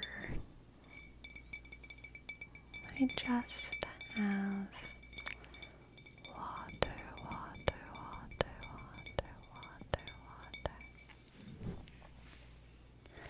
How many more bodies could you fit comfortably in that room? I don't like a crowd. Like, based off of my comfort, this is plenty. This is plenty based off of my comfort.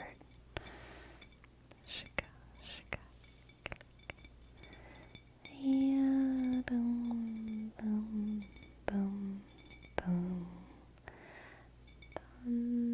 Dun, dun.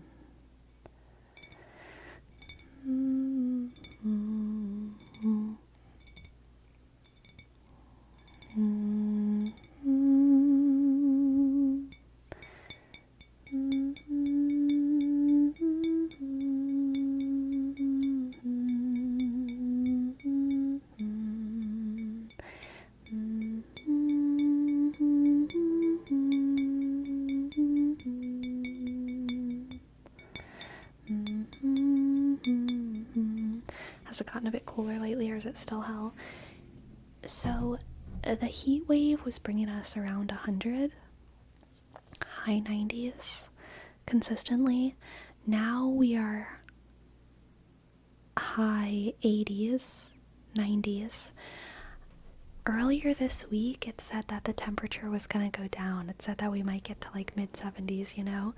But I checked the weather this morning, and for the next couple days, it's gonna be mid to high 80s. Unfortunately, tomorrow it's gonna be 90 is the high, and then it's gonna be mid to high 80s. So it is definitely still AC weather. It's definitely still turn on the AC kind of weather. But in the mornings it's nice. In the mornings it's like around 60 degrees. Yeah, around 60 degrees, which is lovely. Lovely in the mornings. Lovely. Hello, little sharky. This necklace comes from little sharky. Little sharky. I bought a box fan due to the weather. My dogs don't know how to use it though. That's fair. That's very fair.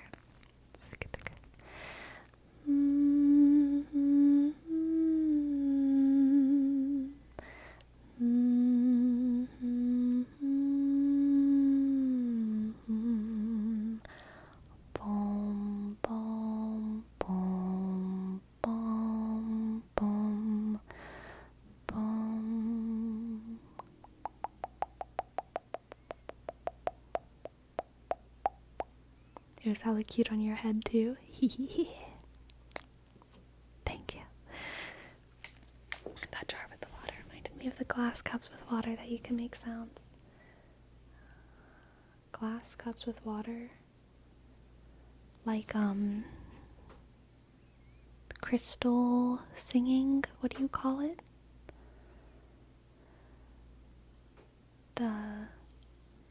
This thing. Yeah, I think everyone can do that. My grandfather was super good at it. He knew how to like play it like an instrument, you know what I mean? I can't play it like an instrument. It takes a special type of glass. You can't just do it on any glass. It has to be like fancy. It has to be high quality cup for it to sing like that. It's kind of surprising to me that it can get so hot over there considering you're fairly up north. In comparison, my current 79 seems like fresh climate. Yeah, crystal, I think. Yeah, I think so. You know, I'm pretty confused by that, because, like, crystals are rocks. Crystal is something else. I mean, it's technically a rock. But crystal, in this context, a crystal glass, is it not glass? I mean, it's glass, right? It's like a special kind of glass. But I don't understand what crystal is in the context of, like, dishes. Like, what is the substance of it? It's a type of quartz. Really? It's quartz? Whoa, I didn't know that. It's actually quartz. Wow, that's expensive. They are mined and cut into the shape of the crystal. That's why it's so expensive. That makes sense. I've never looked at the prices. I just buy them. No, I'm kidding. I've never bought crystal. I've never bought crystal, but I've never actually looked at the prices of crystal glasses. That's wild.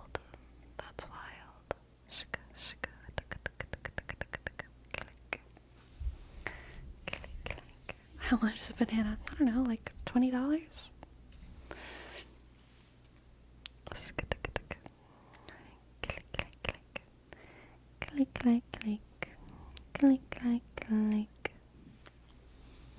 I love visiting the beach during these heat waves because the cold ocean air balances out the heat.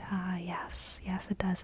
But the beach is also, very sunburn place. Very big sunburn place. You get sunburned at the beach. I didn't know there was a difference between crystal and glass. Maybe a translation thing, because in Spanish the word for glass is cristal, with an accent on the A. I think I kind of knew that. Cristal. That is confusing. So what do y'all call crystal in Espanol? Google says crystal is glass with added strengtheners like lead oxide, potassium carbonate, and silica, which makes the material more durable and able to be thinner. Thank you for the fact check, Lemon Slut. Love your name. Sleepy beach during the day or at night? Which one do you like the most? Night. Basically anywhere is better at night, like in the whole world. I'm not a lemon slut, I'm an apple slut, but like, more for both of us. I understand.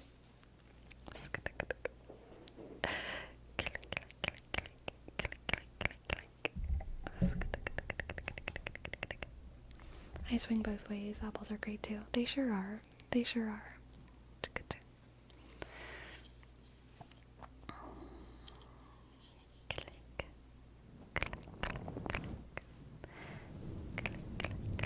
Apples are delicious. Apples are so delicious.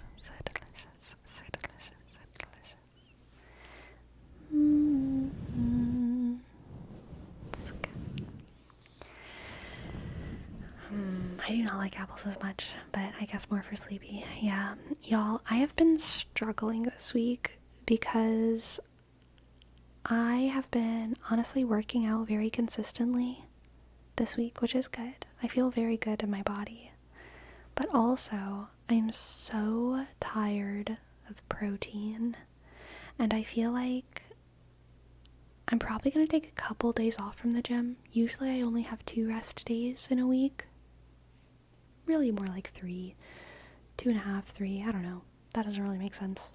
I usually have like 4 days at the gym where I like go hard, and then 1 day where I go to the gym, but I don't. It's not like a difficult day. Just kind of being goofy. And then I have like 2 full rest days. But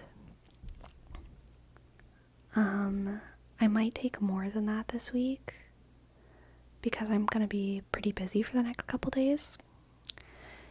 And I'm probably not going to eat as much protein the next couple days because I'm just so tired of eating protein, and I just really miss eating fruit and deliciousness. I've still been eating fruit and deliciousness, but not as much as I want. Why does being tired of protein mean you have to take gym days off? It doesn't really. It's just that, like, if I'm working out really hard and I really reduce my protein intake, I get more sore. I can feel it. I get more sore, you know what I mean? So, like, I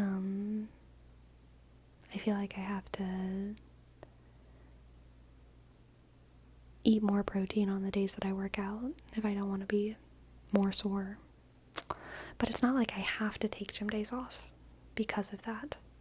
I happen to like have a chunk of my life where I'm probably going to be taking more days off, and part of my enjoying that is going to be not eating as much protein.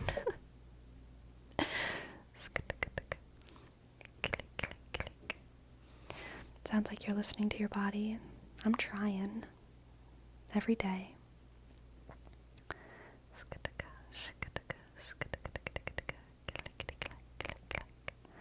Just put nooch in your fruit. Hell yeah.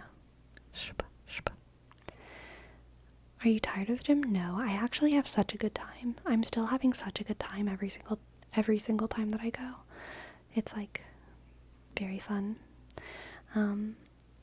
Yeah, and I feel very in shape right now. Like my energy is up, you know, which is like an exciting feeling. I have energy to like go on a long walk and also go to the gym and run around a little bit and dance around my room, and I feel like I have a lot of energy, which just like feels really good. So I'm definitely enjoying everything. But I do feel sore right now. Today is a big sore day, and so definitely gonna like take tomorrow and the next day and probably the next day and maybe the next day off. Just, it's gonna be a couple days because I'm gonna be very busy. But that'll be good because I'll go back to the gym and I'll go so freaking hard. It'll be great.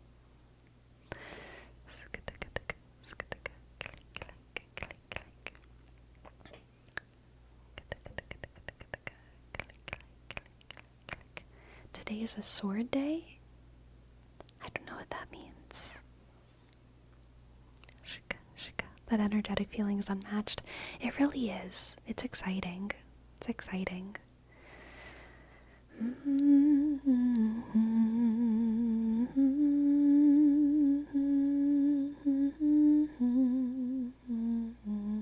I have not been timing my runs. I just do my route and I enjoy it. I put on music, I put on podcast, and I usually consider it more of a walk, but I wear my running shoes and I run whenever I get excited. And I don't put any pressure on myself for like how much of the route I should be running or how little or whatever. I run when I get excited, when I have energy, and then I stop whenever it starts being painful to breathe. And I enjoy the feeling of pushing myself, but I don't like push myself past the feeling of enjoyment, you know? Because I don't have any goals. I'm literally just trying to enjoy my life, being a human, living in a body, and having a good time living in my body and being a human. I'm not trying to run a 7-minute mile. I'm not trying to like really achieve any specific aesthetic goals, or even like I'm not trying to like lift any specific amount of heavy weight. I just like want to have fun. And I think having fun means that, like, I have fun whenever I challenge myself, you know? So it's like, I run until I feel sufficiently challenged, and then I walk. And I kind of have to do the whole route in order to get all the way back home, you know? So it's like I'm going a specific amount of distance, which gets me a specific amount of steps in the day. Whenever I have a lot of energy, it takes me less than an hour. Whenever I have not as much energy, it can take me up to like an hour and a half. And that's fine. It just depends on how much I'm running and how much I'm walking and whatever. And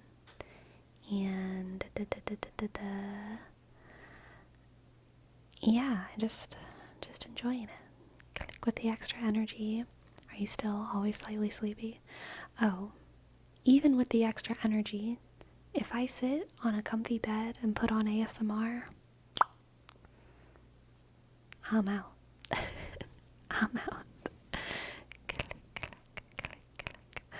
I just found out my father watches you. Sleepy, this is shocking to me. That is hilarious. Olive suck. That is hilarious. Hello, Olive's dad. Now that you've been going to the gym for a while, from when you started, how long you'd say it took you to start actually enjoying? I actually enjoyed it from the beginning. I had less endurance at the beginning. I got tired. But like going to the gym, I always enjoyed it. I always thought it was really fun. Jamie, I now have to ask what the title was previously. Ask away. Ask away. Jamie. Expect no answers.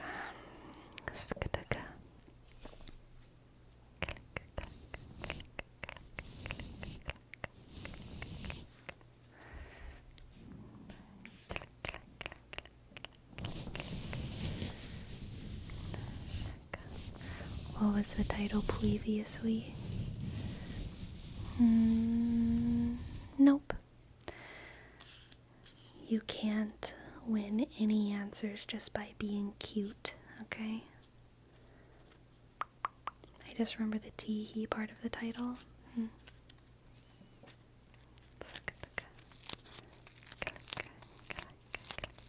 Silverino, thank you for your Prime. Always forget about the Prime sub.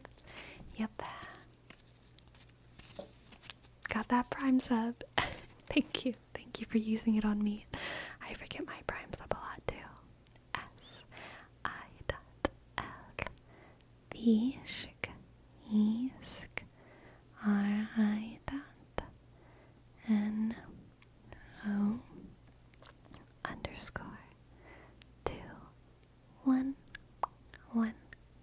Thank you. Thank you, Silverino. Thank you, Silverino.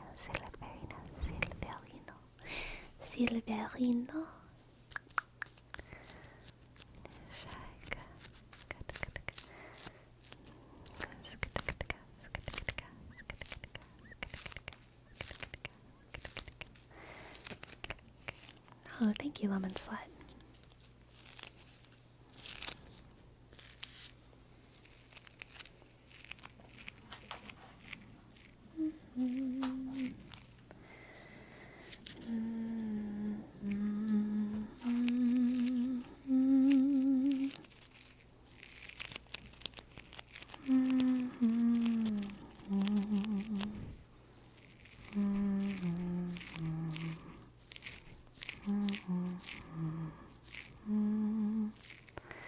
Does Gracie lay down on the ping paw? She laid on it. She did lay on it earlier today.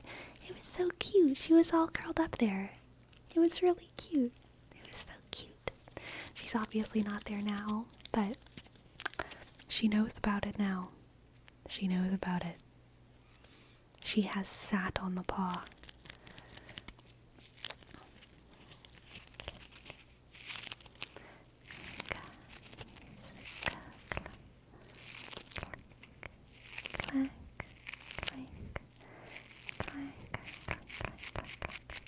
The kitty throne, yes.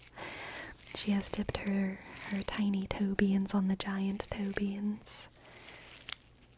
Did she discover it by herself, or you pointed it out? I had to lead her there, yes.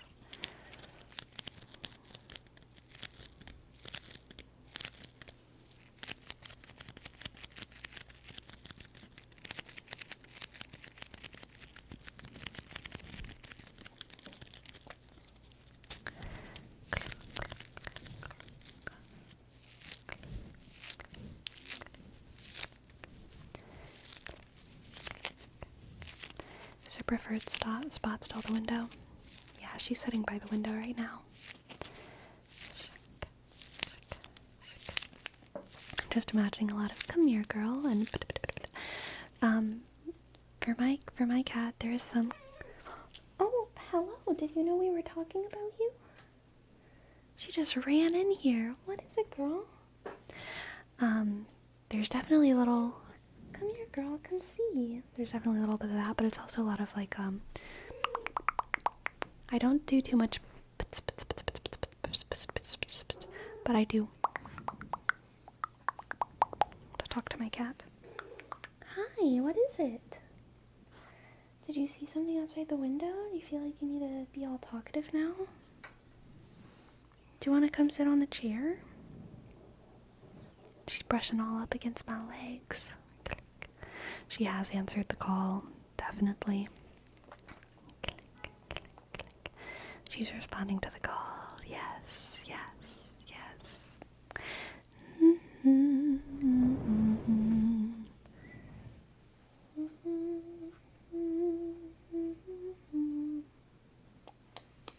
Hi, do you want to come sit on the chair? Or just keep pacing? I can never tell. Oh. Sorry for the bonk. Sorry for the bonk.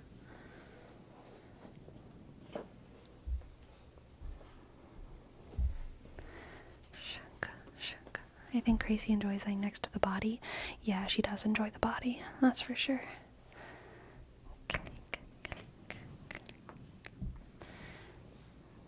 Of course, on a day when I'm wearing black again, it is always the days when I wear the darkest colors that she wants to say hi the most.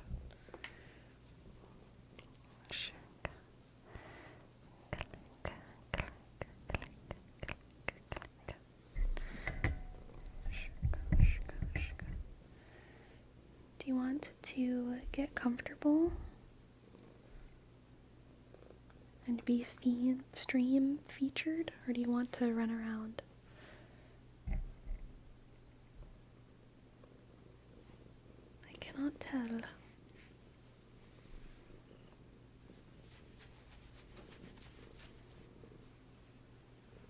Sk.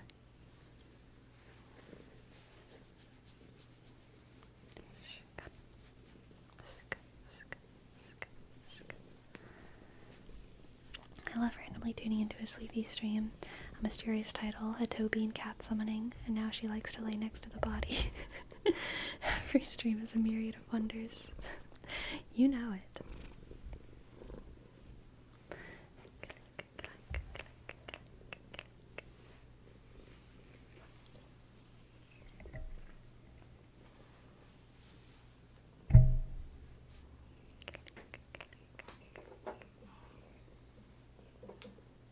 Gotta keep up with the lore or you'll get lost in the wilderness. Yes, it's true.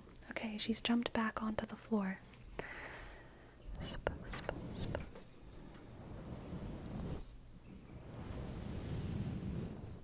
Happy Friday, Nrixs. Happy Friday.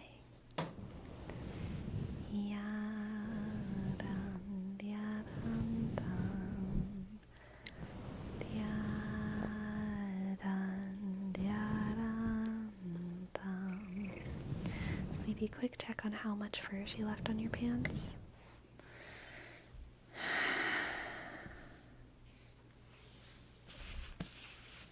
I'm wearing a black skirt right now.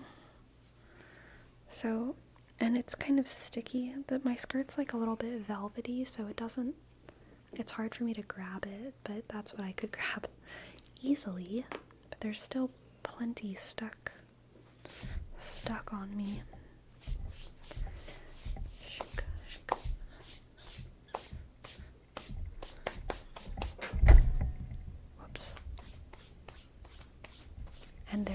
of fur floating in the air.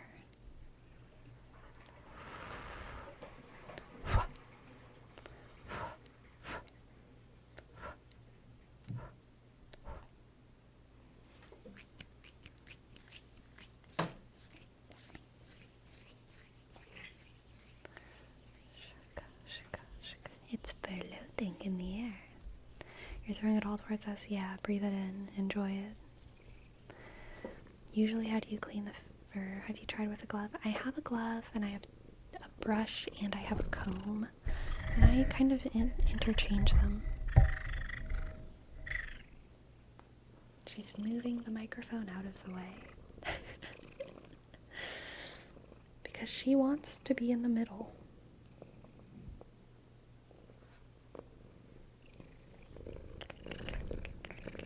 What?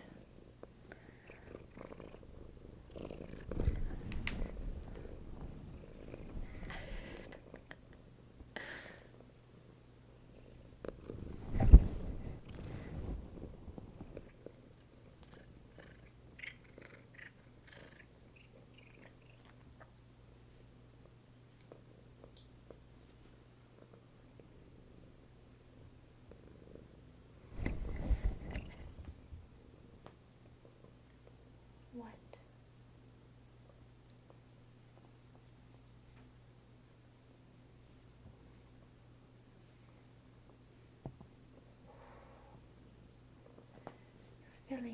Filling my room with fur, my dear.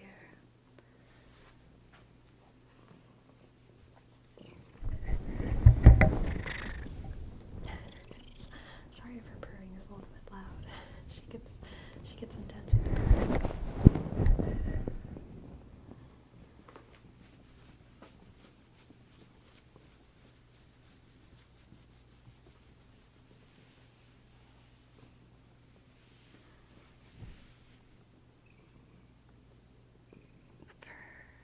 So much fur.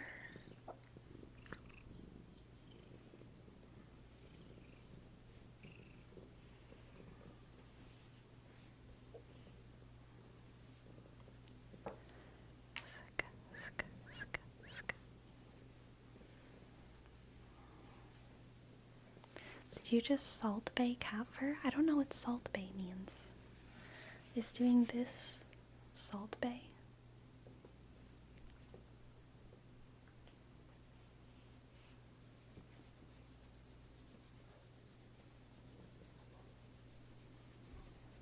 Scratchy, scratchy, scratchy, scratchy, scratchy, scratchy, scratchy, scratchy, scratchy, scratchy. The little pinch of salt gesture. Oh, this. Scratchy, scratchy, scratchy. Cat scratch. Cat scratch fever. Okay, now she's on the floor again. She is shedding like crazy right now. Oh my god. Oh my god. It's all over. Sorry. Sorry for the bonk. Sorry for the bonk. Sorry for the bonk. Sorry, sorry, sorry, sorry, sorry, sorry, sorry, sorry, sorry. She is shedding like crazy. It's true. Is that normal crazy behavior or just when you're streaming or recording? It's much more whenever I'm streaming and recording, but she does do it other times as well.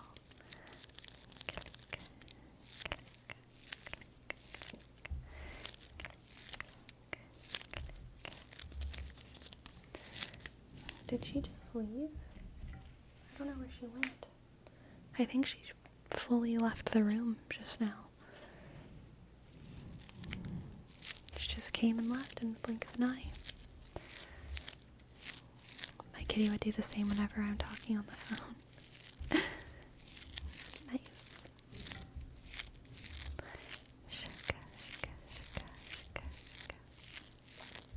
How's Gracie doing with the heat? She's actually doing great. She's doing great. Once the first hot day of the whole season, which I think was like almost a month ago now, she threw up. I think it was because of the heat, but I'm not sure. But it only happened once, which is honestly fantastic. Because it hasn't happened since then. My dogs do the same whenever I'm in Zoom meetings. I have to take them out of the room and close the door. Yeah.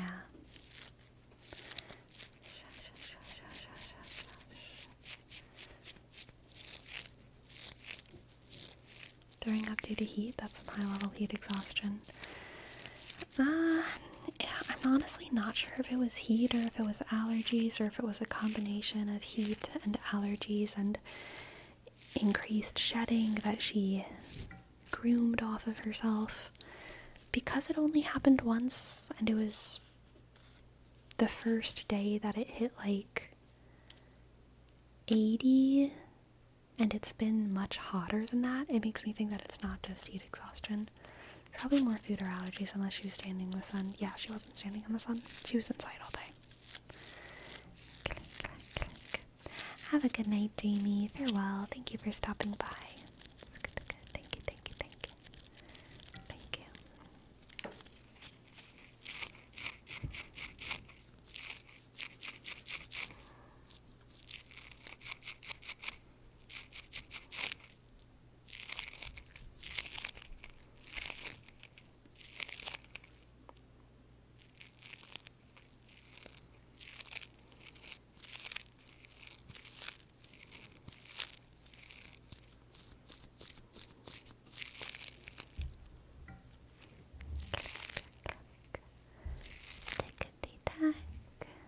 Tickety-tack, tickety-tack, tickety-tack, tickety-tack, tick-tock. Could you try pressing those things from the sides?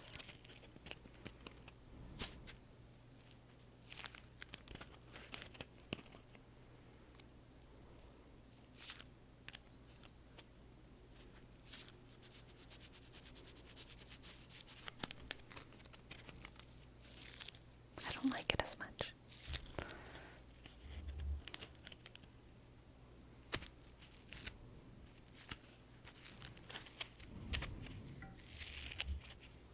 Sounds like Tiny Mouse sniffing. Yeah, it's true.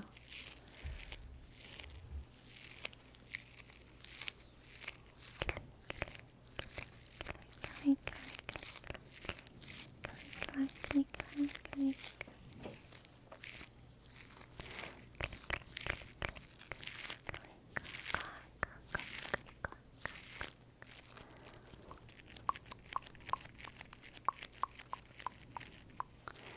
I like the pressing sound. Sounds like something sticky. Yeah, I like it too.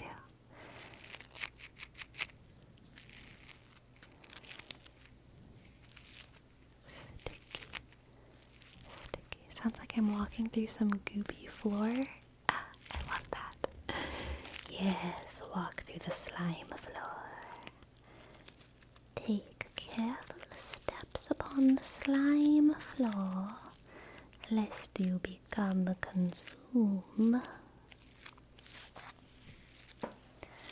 Shika, shika, shika, shika, shika.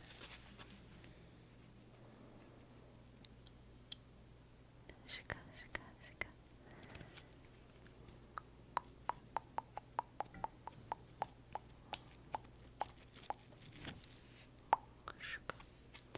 I've seen a lot more ASMR artists. I'm gonna get close for a minute, okay? I've seen a lot more ASMR artists do these kinds of triggers where they have some kind of circular thing and then they like stick something inside of it.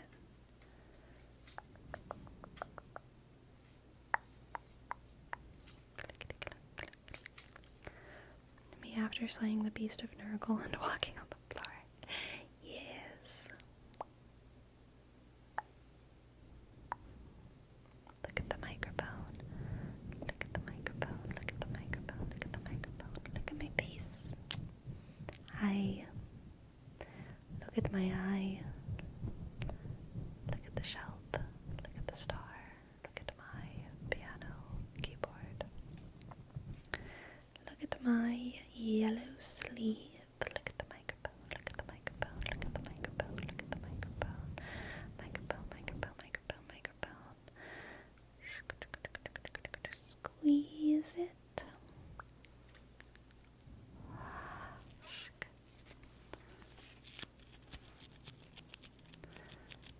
You have alien eggs in your ear and I'm fishing them out? Ugh. I don't like that. I don't want that roleplay. I don't want that roleplay.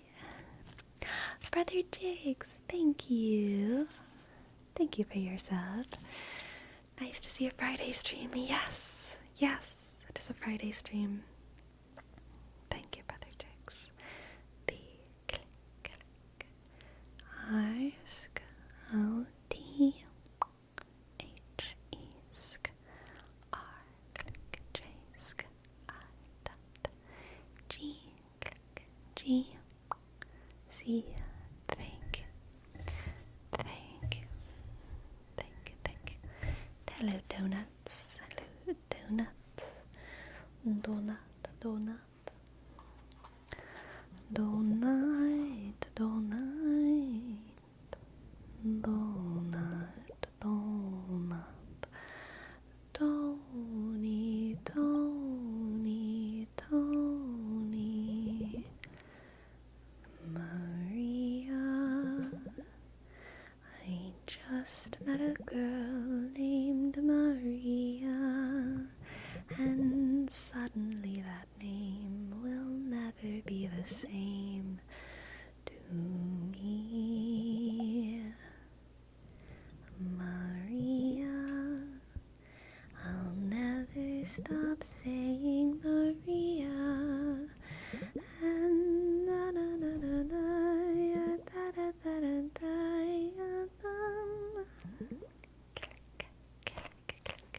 Lemon slide, thank you so much for your sub.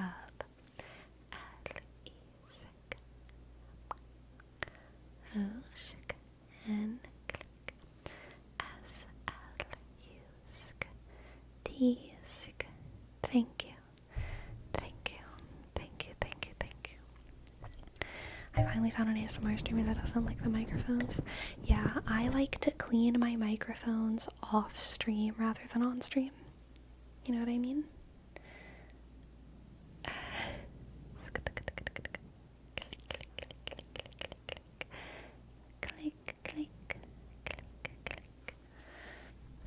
Little sharky, little sharky, little sharky, little sharky, little sharky, little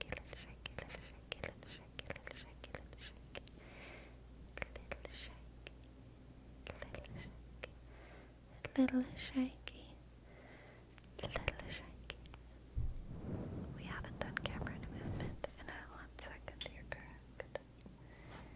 You're correct. You know why we haven't done camera movement? It's because I can tell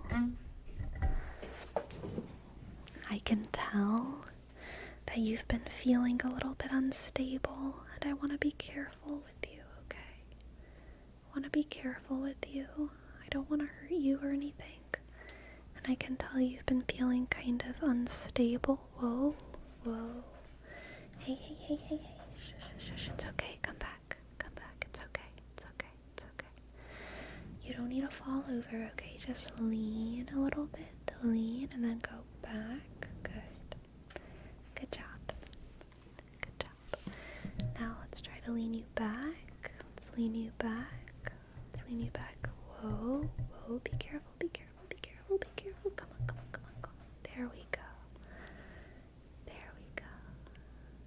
There we go. Just stay stable for me, okay? Stay stable. Stay stable. Don't move around too much. Don't move around too much. I just want to make sure that you're safe right there. I know it's easy to start falling, but no, you got it. Come on. Come on. Come on. Come on. Just keep your balance. Remember, triangle. Triangle on the bottom of your feet, okay? Triangle on the bottom of your feet. Keep that balance. I know you're feeling a little bit off kilter. A little bit off kilter.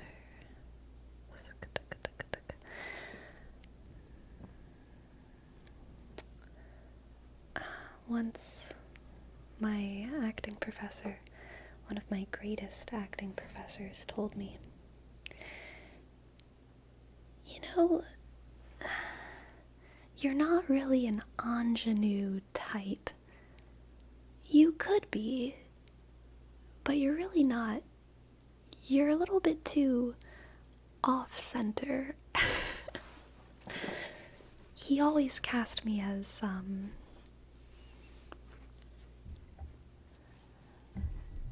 women who were physically and emotionally unwell.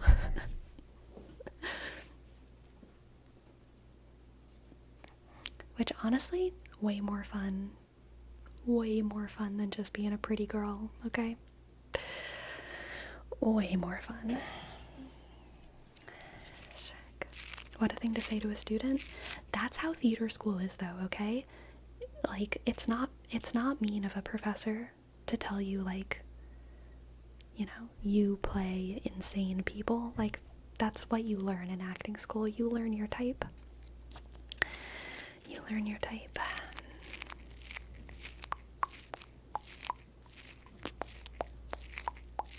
There was one time when there was a postgraduate acting student who seemed very spiteful, though. She told kind of a whole class of undergraduate women, enjoy your time playing your roles because soon enough you'll only be cast as a young mother. Which was sad for her because clearly that's all that she's been cast as for probably like 10 years or something. Young struggling mothers. Which was like, oh god, sorry. It's rough. Maybe if your math teacher said it would be weird. Absolutely. But there's enough, like, I mean, there's just theater roles for everyone, and knowing your type is really useful. Yes, Morpheus Prime is still not claimed there. Greeting.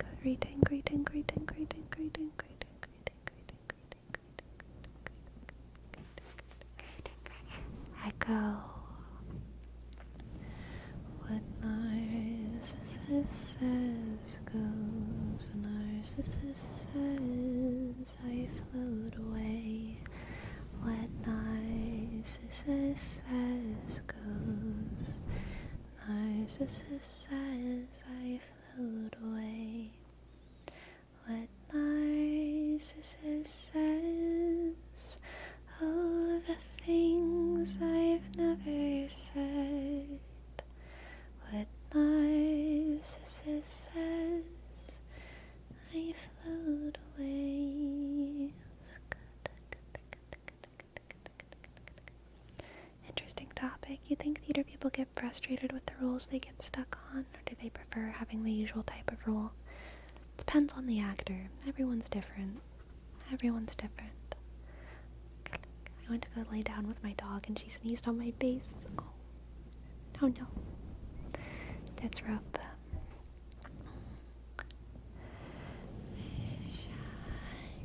What was your case? I never minded. I just loved being cast. I love being in plays. I can have fun with any character. So, I didn't care. I always got cast as the best friend of whoever was the main. Benvolio, Horatio, yeah. That's fair. I get cast as usually, well, I get cast as gender neutral characters fairly often, or girly boys fairly often. If I'm gonna be playing a woman, I usually play like damaged, broken women.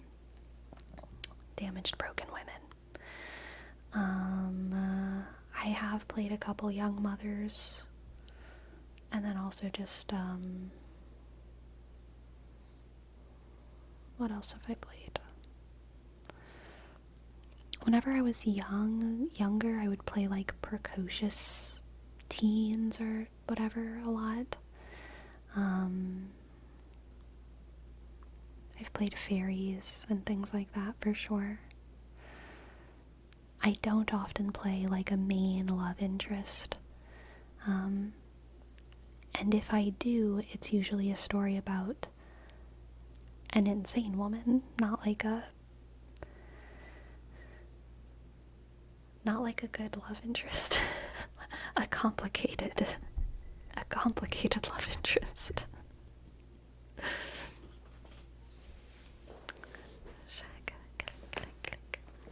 Do you have a favorite type of character to play? I like playing everyone. I've never... My least favorite roles weren't my least favorite because of the role. It was usually because of other external things, other external factors. I've enjoyed all my characters. I often get cast as the audience member based. I've had very Samwise energy. Yeah. So the roles the teacher kind of thought about you as, oh yeah, for sure. He was right. He was on the money. Does play quality matter? Yeah, for sure. The writing quality of the script and the directing of the show matters much more. Much more.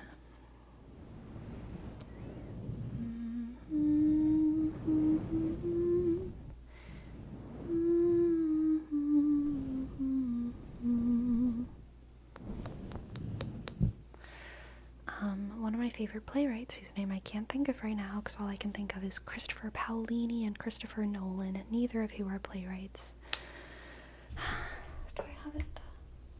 It's too far away. Christopher Durang.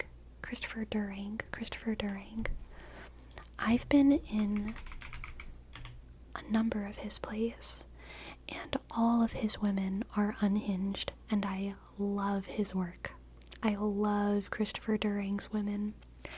I would play all of them 10 million times over. And Shakespeare I love as well.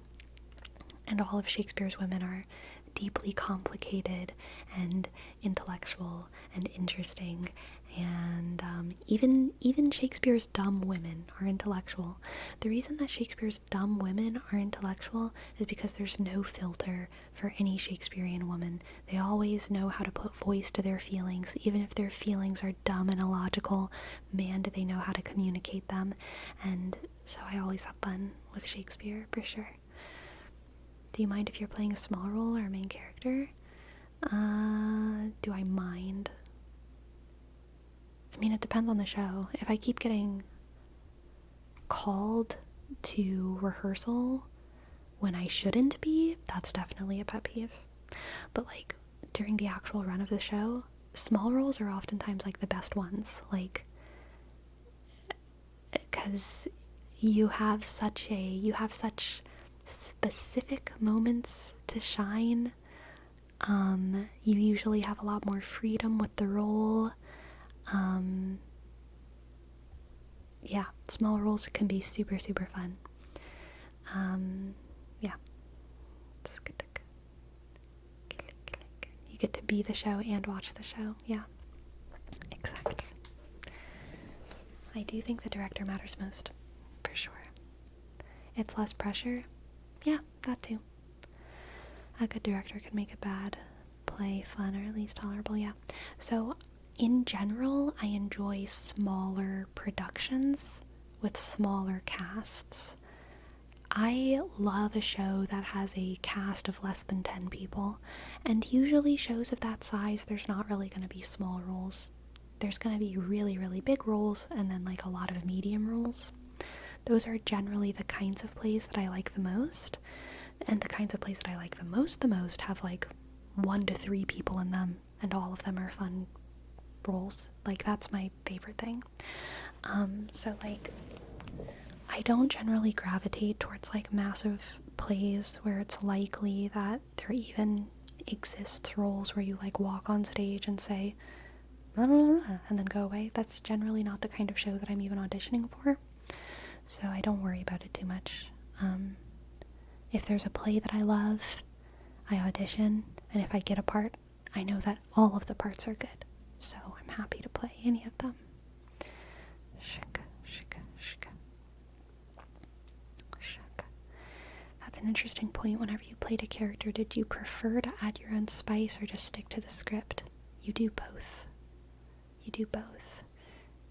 You always stick to the script because that is your duty to the playwright, and it's also against like copyright law to do otherwise because they're the author of the show. So if you were to say something else when they're the author, then like that would be infringing on their intellectual property.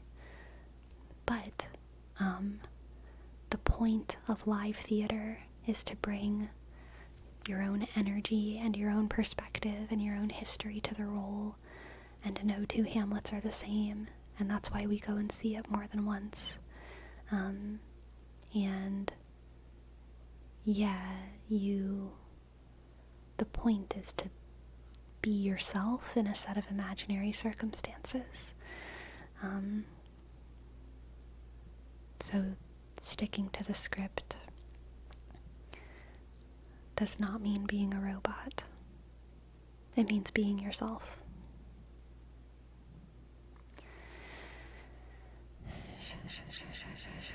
Every play goes a little wrong too, so they're all unique. Yes, yes, yes, yes. Have you ever had a moment where you liked a play in concept, but in practice, the play turned out to be not what you wanted? Yeah. I don't want to talk about it specifically, though, because I don't feel like it. But yeah. Heck yeah. Heck yeah. Sometimes stuff doesn't go too well. And it's usually because of bad direction. Bad direction. Sometimes it's because unnecessary drama starts in the cast, but usually it's bad direction.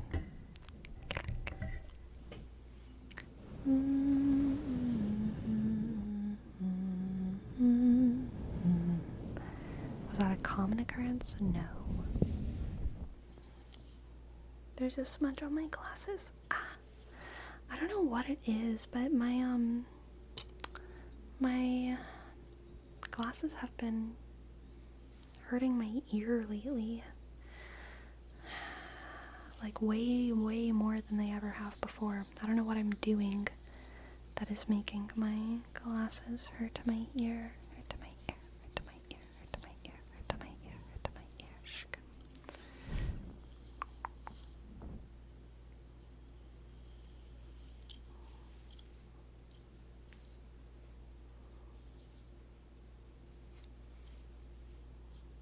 I saw a Ko-fi thing come up, but it's not in the chat, and I couldn't read it because I didn't have my glasses on, so I'm gonna check.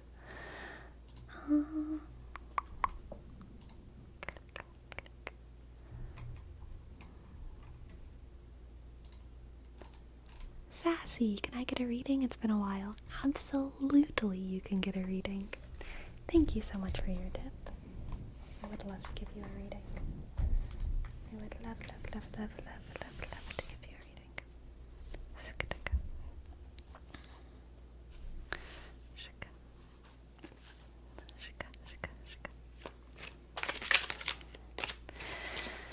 Let's see what the cards have for Sassy, Sassy, Sassy, Sassy, Sassy, Sassy, Sassy, Sassy, Sassy. It has been so long, Sassy. We have the Sun, lovely, beautiful. The Seven of Pentacles. And the Queen of Cups. The Sun, the Seven of Pentacles, and the Queen of Cups.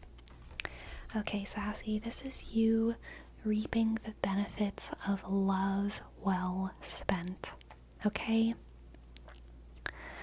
This could definitely be celebrating a sort of some kind of anniversary or important day for someone who you love.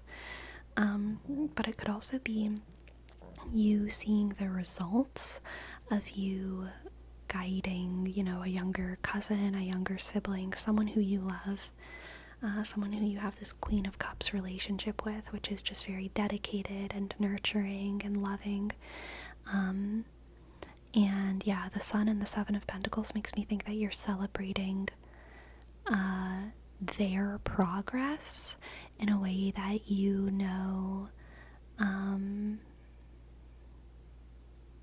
was kind of a result of the love and support that you've given them.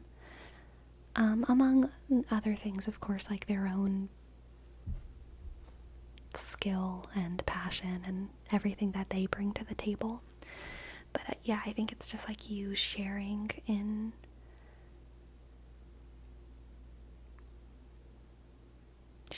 someone else's success, or sharing in the success of the growth of your relationship with them, in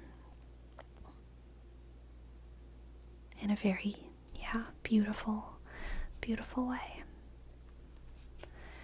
Reaping the benefits of love well spent. Next we have the Lovers. How perfect. The Lovers and the Tower. Interesting. Let's see where this is gonna go. The Tower and the Knight of Wands. The Knight of Wands. The Knight of Wands. The Queen of Cups. The Sun. The Seven of Pentacles. The Knight of Wands and the Tower.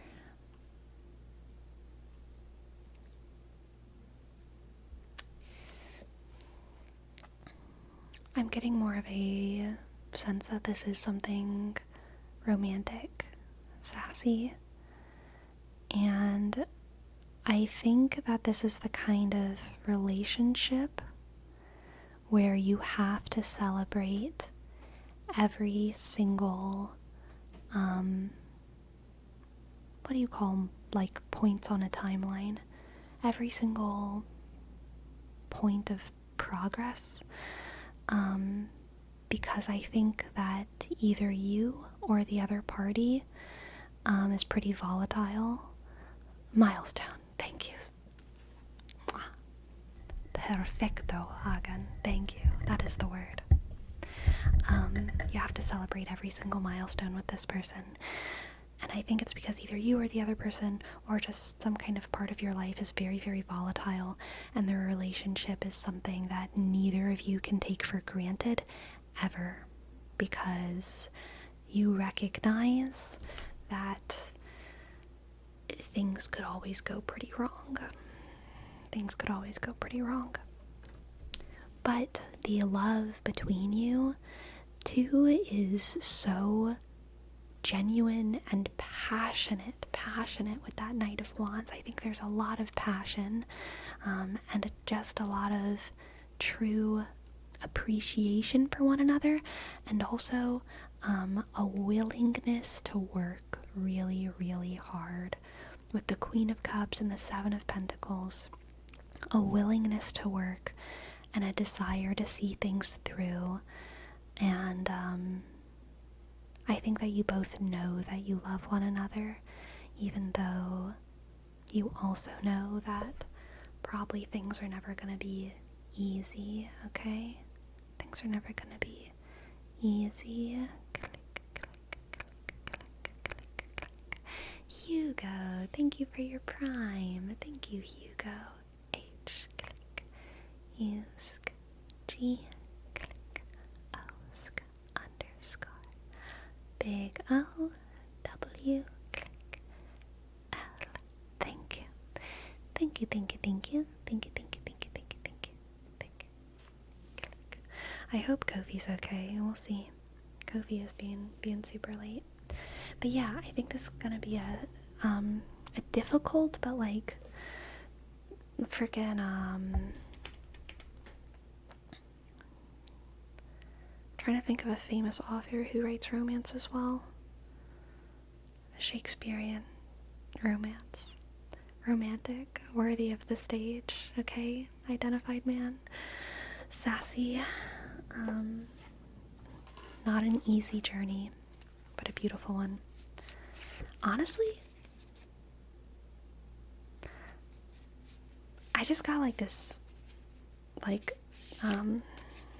Forrest Gump moment in my head. Forrest Gump level levels of complicated romance, okay? I haven't read Colleen Hoover, okay, so I can neither confirm nor deny. Colleen Hoover is what I'm looking for.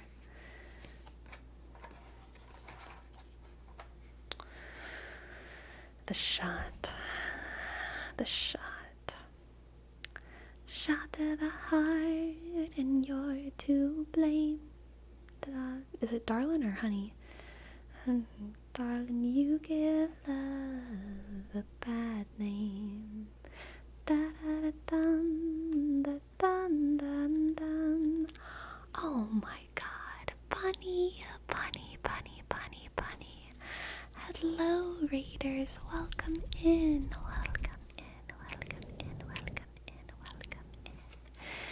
Thank you so much, Bunny, for the massive raid. Hello, Bunny. Welcome. Thank you.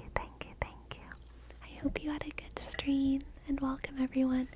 For those who are new here, my name is Sleepy, and I make ASMR on Twitch and on YouTube. Right now we're doing a tarot reading for Sassy in the chat. Nappy the plug, thank you for your sub. Thank you, Nappy. And click A, B, shk, B, shk, Y, click T, sk, H, click E, P, click L, U, sk, G. Thank you. And Fome, thank you for gifting a sub to Bunny as well. Thank you. App, shk, A, click, I, sk, A, sk, O, M, k. Thank you, Fome. And Bunny, you go enjoy food. Okay? Lurk if you want. Throw your computer out the window if you want. I understand. I hope you had a wonderful stream. I hope all of you are feeling sleepy and relaxed.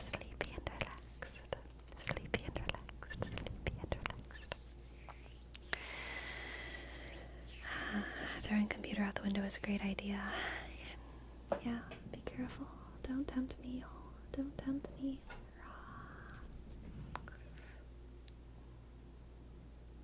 Behave. Okay. Yes, Sassy. I think that this is a intense relationship that you're in store for. A lot of fire and a lot of speed and a lot of passion.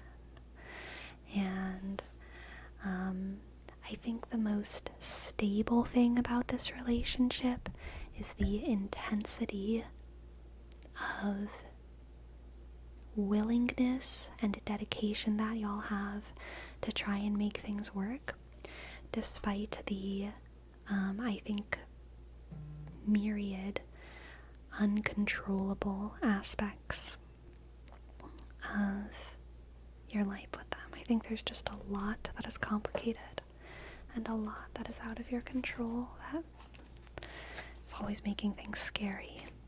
Let's get some moon guidance as well. Moon guidance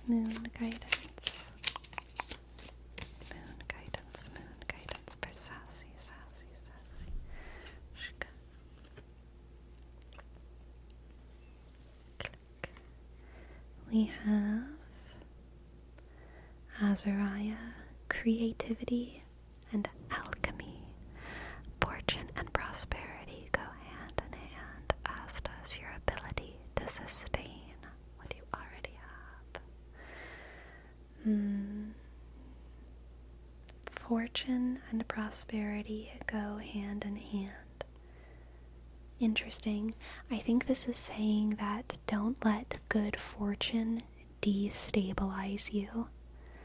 Good fortune can feed your stability, and I think sometimes in some more volatile relationships, good fortune and luck can sometimes be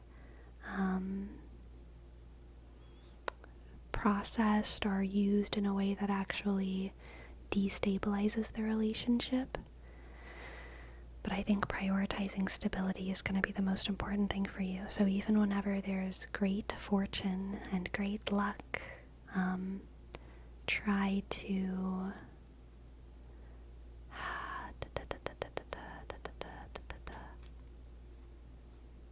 to use that luck and fortune to remain stable. Okay? Okay. Hello, Phoenix Reno. Welcome in. Glad to have you. Thank you for letting me read for you, Sassy. I hope that you enjoyed. I hope that it resonated in some kind of way. And thank you for your tip. I really appreciate it.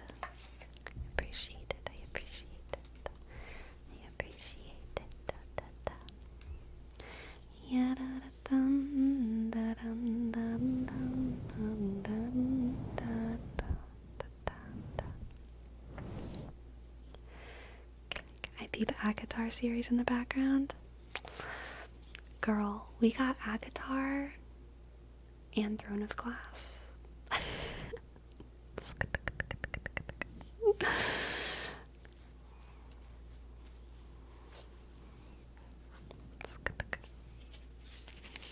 I don't have Crescent City.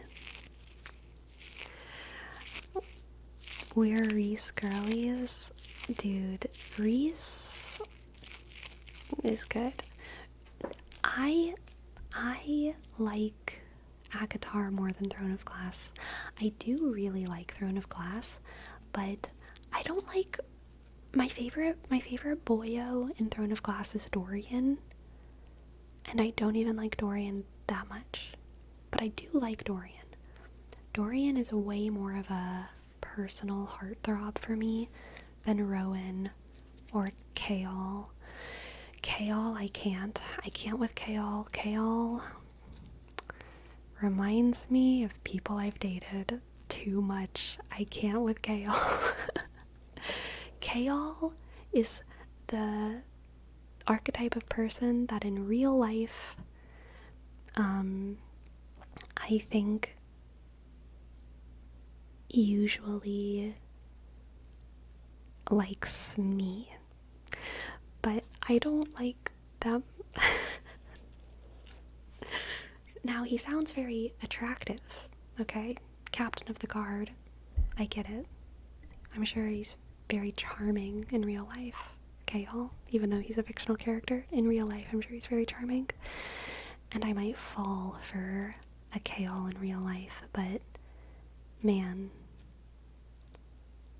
I can't with him. The more I spend time with Kaol, the more I'm like, oh gosh, I've dated you before. But Dorian, I feel like I've also dated a Dorian.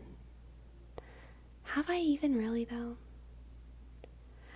I've dated people who've wanted to be Dorian, but they haven't been, okay? And I really like Dorian. I don't like Rowan, though.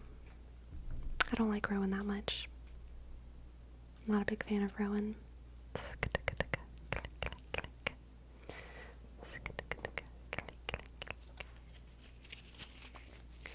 It started out weird, having nothing to do with my life. Then this speedball hit, and I was all for it. Thank you for the reading. Oh, wow. You're welcome. I'm very glad. It made sense.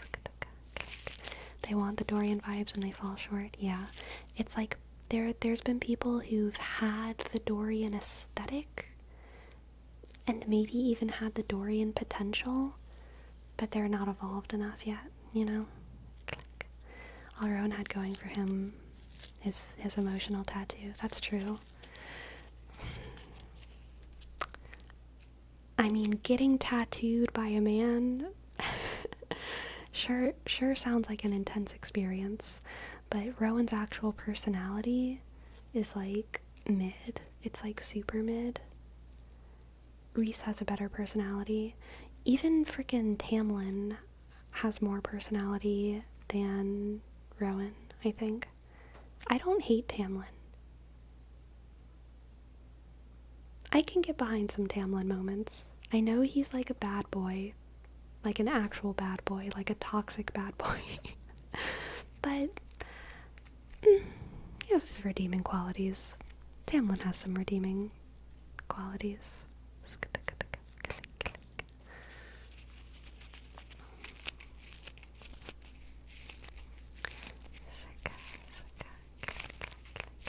Tamlin fumbled the bag so hard. Yeah. Yeah.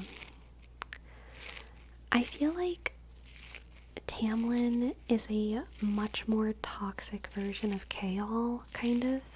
Takes Kaol's instincts to the extreme. Which is actually almost redemptive because it's, the confidence. Tamlin is Kaol with exceeding amounts of pride and confidence and money. This is from a show. It's from a book series. This book series and this book series. Not yet a show, thank God. I know if they ever make this into cinema, they're going to ruin my boys and also my girls. They're going to ruin everyone.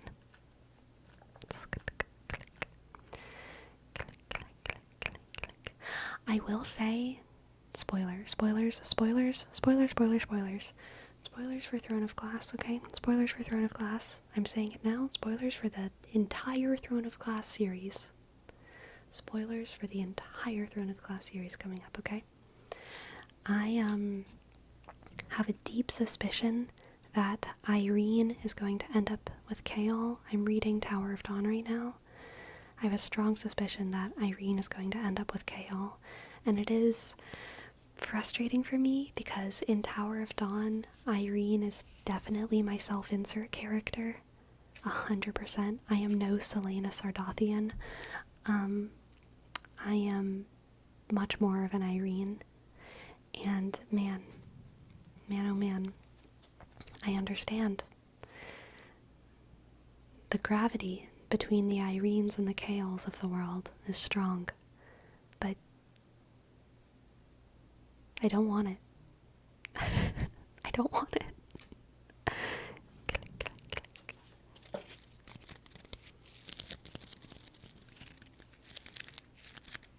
Have you finished all of the books? I don't know. I don't think Destructicon has. I don't think Destructicon's read the last one, but I am, I'm reading the tandem read right now.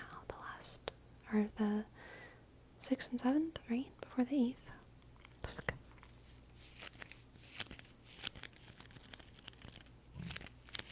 Oh, you have read them all. Interesting.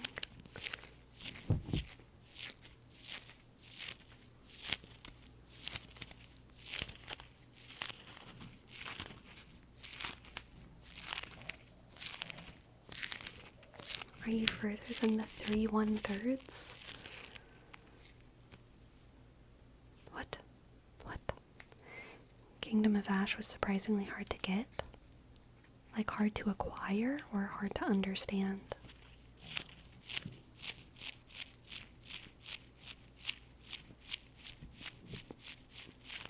Oh, the 1/3 and a half of a third. Yes.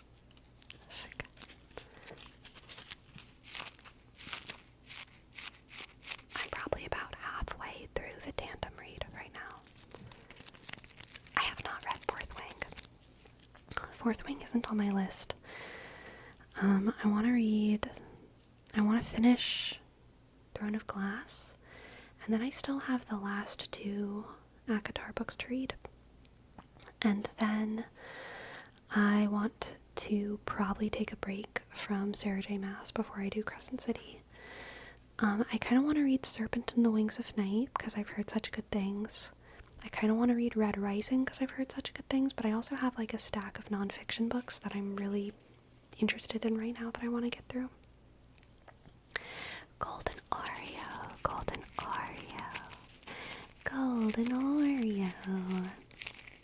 Welcome in. Thank you for your sub.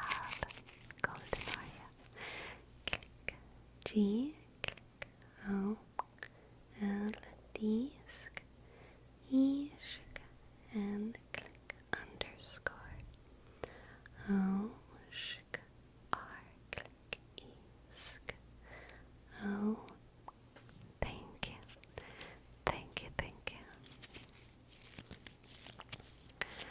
Adria, you liked Fourth Wing more than Akatar?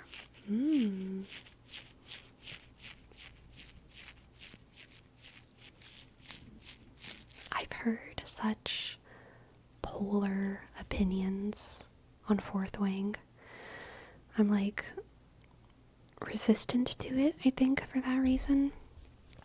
But I feel like as time's passed, I've heard more good things than bad things.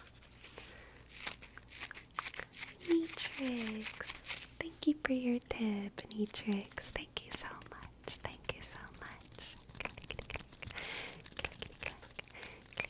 I read Fourth Wing. I don't get the controversy. The controversy is that all of the men who read Fourth Wing, not all of the men, not all men, not all men, many men who read and hear about Fourth Wing, I think, are like, oh my god, this is ridiculous. All of these man characters are just sexual objects. They don't say it like that, but what they actually feel is what women watch whenever we watch action movies. That's how they feel. Whenever men read Fourth Wing, they feel what women feel when we watch James Bond. And guess what? Get over it. Okay? Just get over it.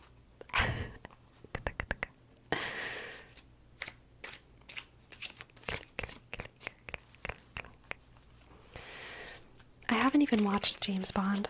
I just know that without watching it. I know that that's how it would be, from what I've heard.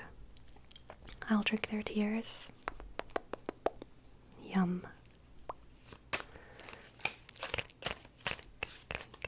Is there a nice body and character diversity in the sexy men? Oh yes, I haven't read Fourth Wing again, but from what I've heard, they're very interesting, diverse sexual objects, you know? Like, they're sexual objects with, like, depth and history, and it's like walking down, like, the pasta aisle or something, like at a fancy grocery store. Like, you are definitely treating it as, like, a transactional experience, but the pasta sauce is, like, all very fancy. It's like farmer's market levels of fancy pasta sauce. It's got mushrooms and eggplant and all kinds of yummy stuff.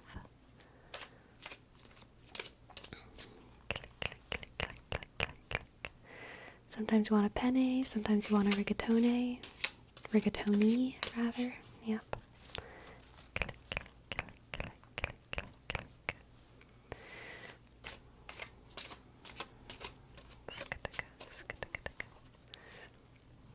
I can handle a chapter all about abs. Wait, Nrixs, when you said you wanted a reading, did you mean a tarot reading, or do you want an excerpt? Would you like an excerpt? Because I was actually reading Tower of Dawn the other day, I guess it was like a couple weeks ago, and there was a specific passage that I thought was such a good passage of how it feels when a woman catches feelings.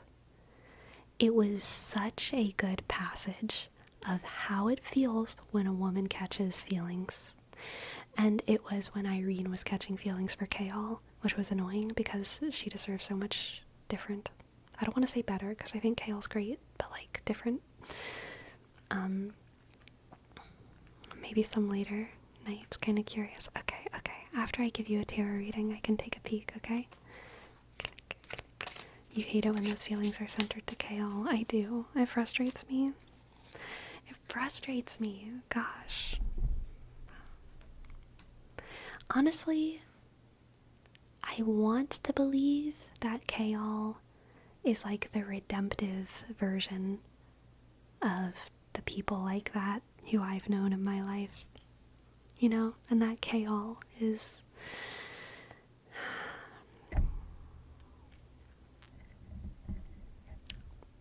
better. You think he's fixable? I'm not fixing any man, okay? And Irene is way good to waste her time fixing any man. I mean, she's like literally a healer, so like, she's like literally fixing him. But like, I ain't got time. No.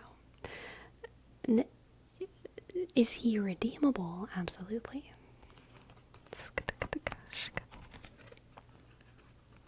Okay, Nrixs. For you, we have the Ace of Wands, the Two of Swords,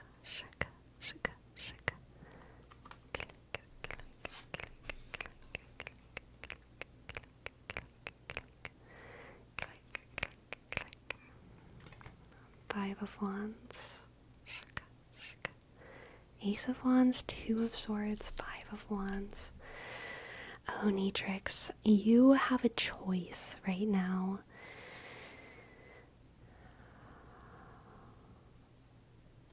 Let me think. I think you have a choice between chasing peace or chasing chaos. Chasing chaos. And I think you have the energy to approach that choice with like, I think you know you could go into the chaos or go into the peace and have an equal amount of success, if that makes sense. But I think that you don't have enough data to make that choice.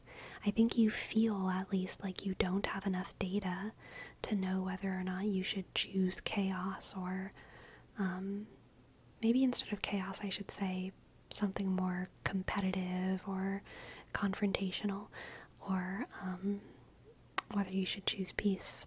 You feel like you don't have enough data, and so you're kind of like you're a ball of energy, and you know that you need to roll in either direction, but you feel like you can't make that decision because you don't have enough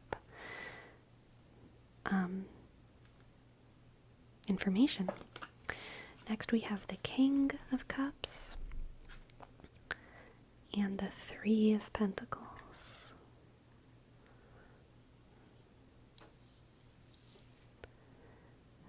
Conflict. Thank you, Agan. You're on it with the words tonight. King of Cups and the Three of Pentacles. Click, clack, click, clack, click, clack. Let's see.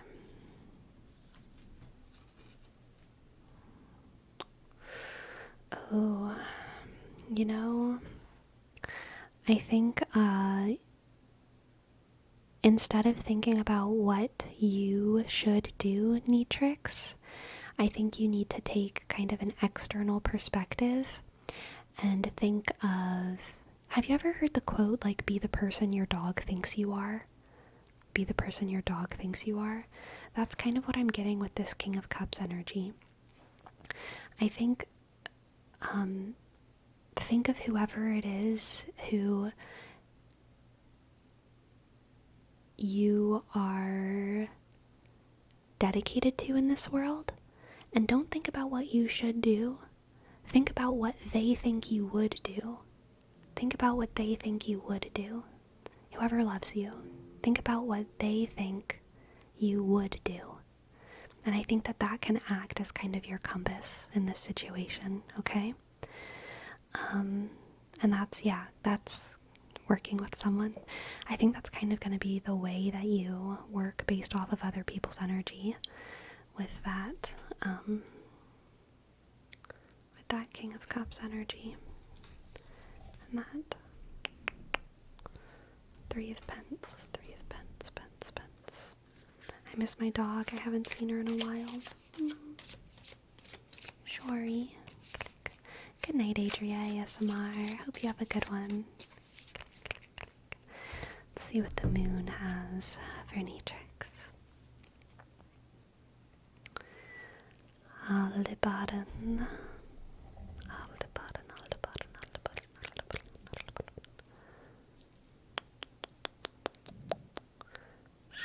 Come on, camera, let's focus. focus. Let's focus. Aldebaran.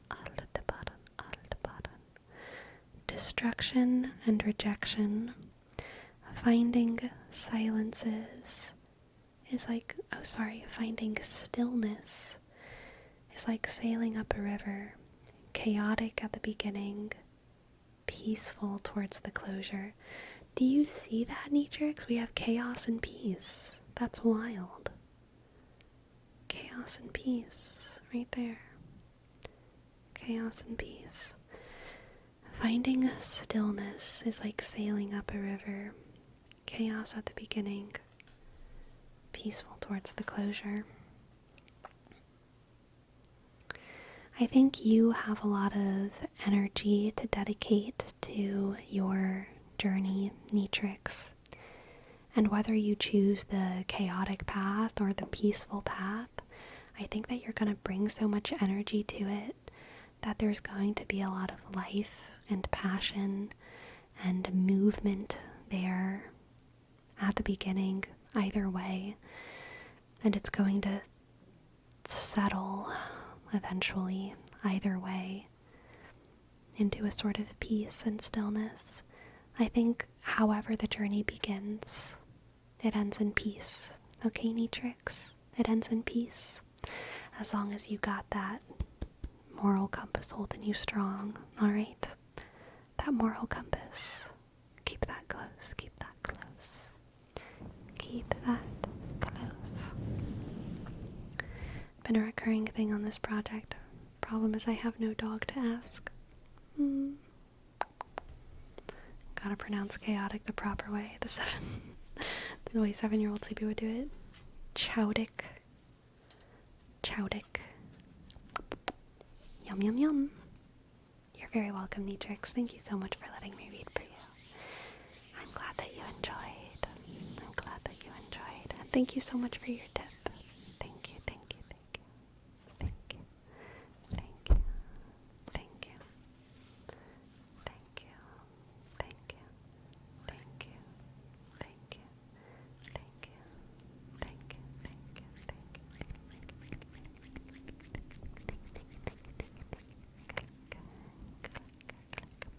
I'm going to be right back with my Tower of Dawn and see. I'm not sure if I'm going to be able to find that passage, but I'll try.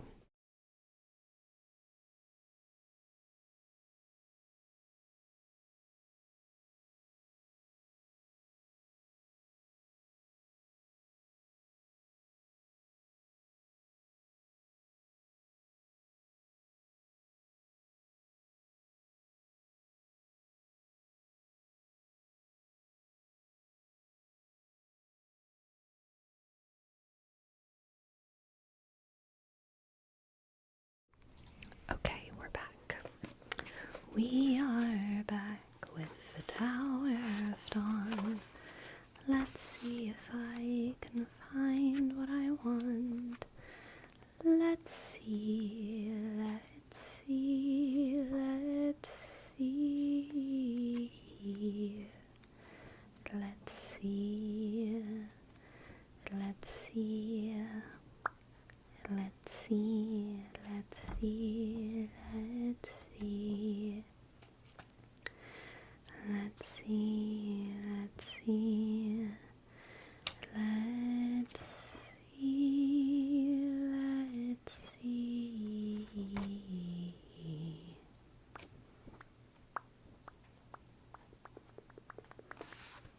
I feel like it's around here.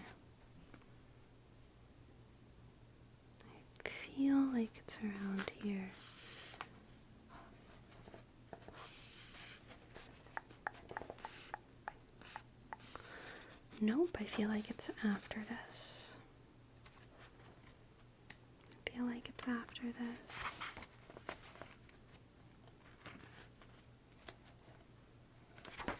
Now I feel like it's before this.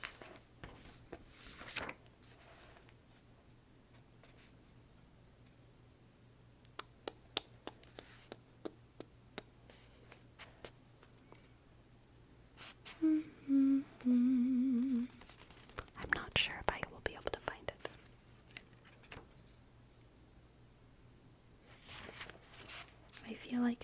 after this. We will witness love bloom. We'll try, we'll try.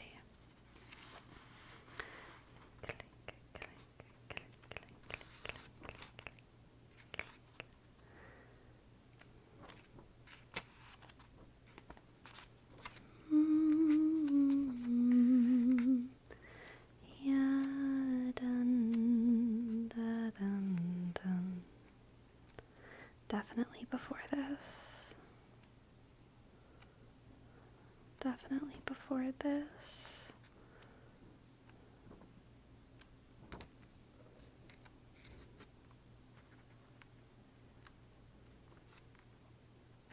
Maybe it's here? Nope, definitely before this. Definitely before this. Da, da, dun.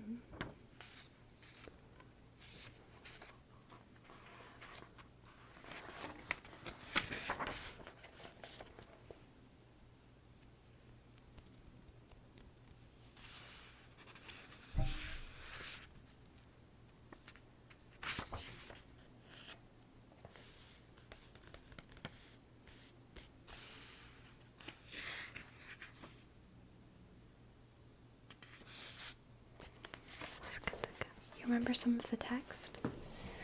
No, I'm not gonna Google things. That's too much work. And no, I don't remember any of the text.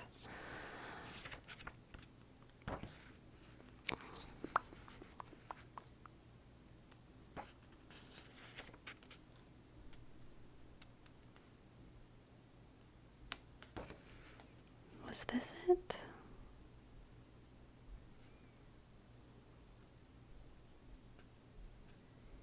I feel like it was before this.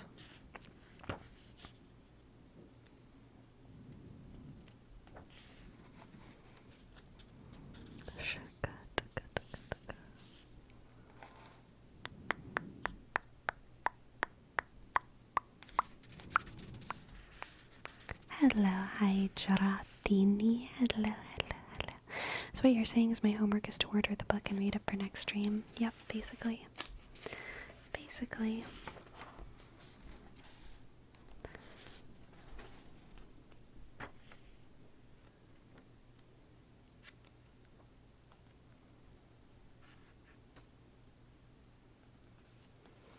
Ooh, maybe this is it.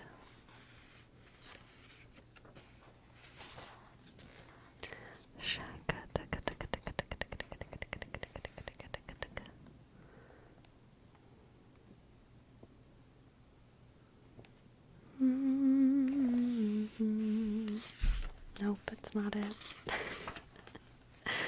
I'm not gonna be able to find it.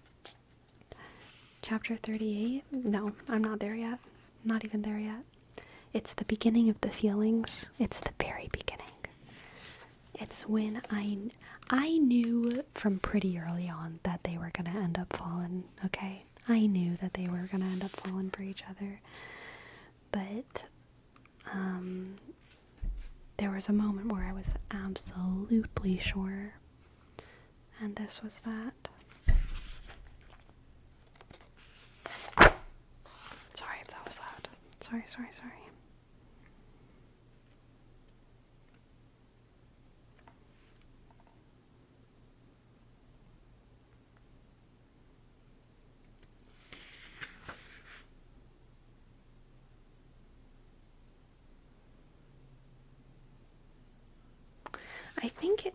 I don't know if this was it, but I think this is gonna work, okay? So Irene is healing Kaol from like a dark curse, and it's very exhausting for both of them, and this happens shortly after she finishes a session with him. Kaol is a captain of the guard. He's like kind of a honored guest at this place. So he has like a lot of power, but also he's like paralyzed from the waist down and like sick and like not doing well. Irene is a healer from the healing sect of fancy healing ladies. So she's not very high in status in general, but she's very important to the town because she's like one of the chief healers, in summary, to simplify things. Let's see, where should I start?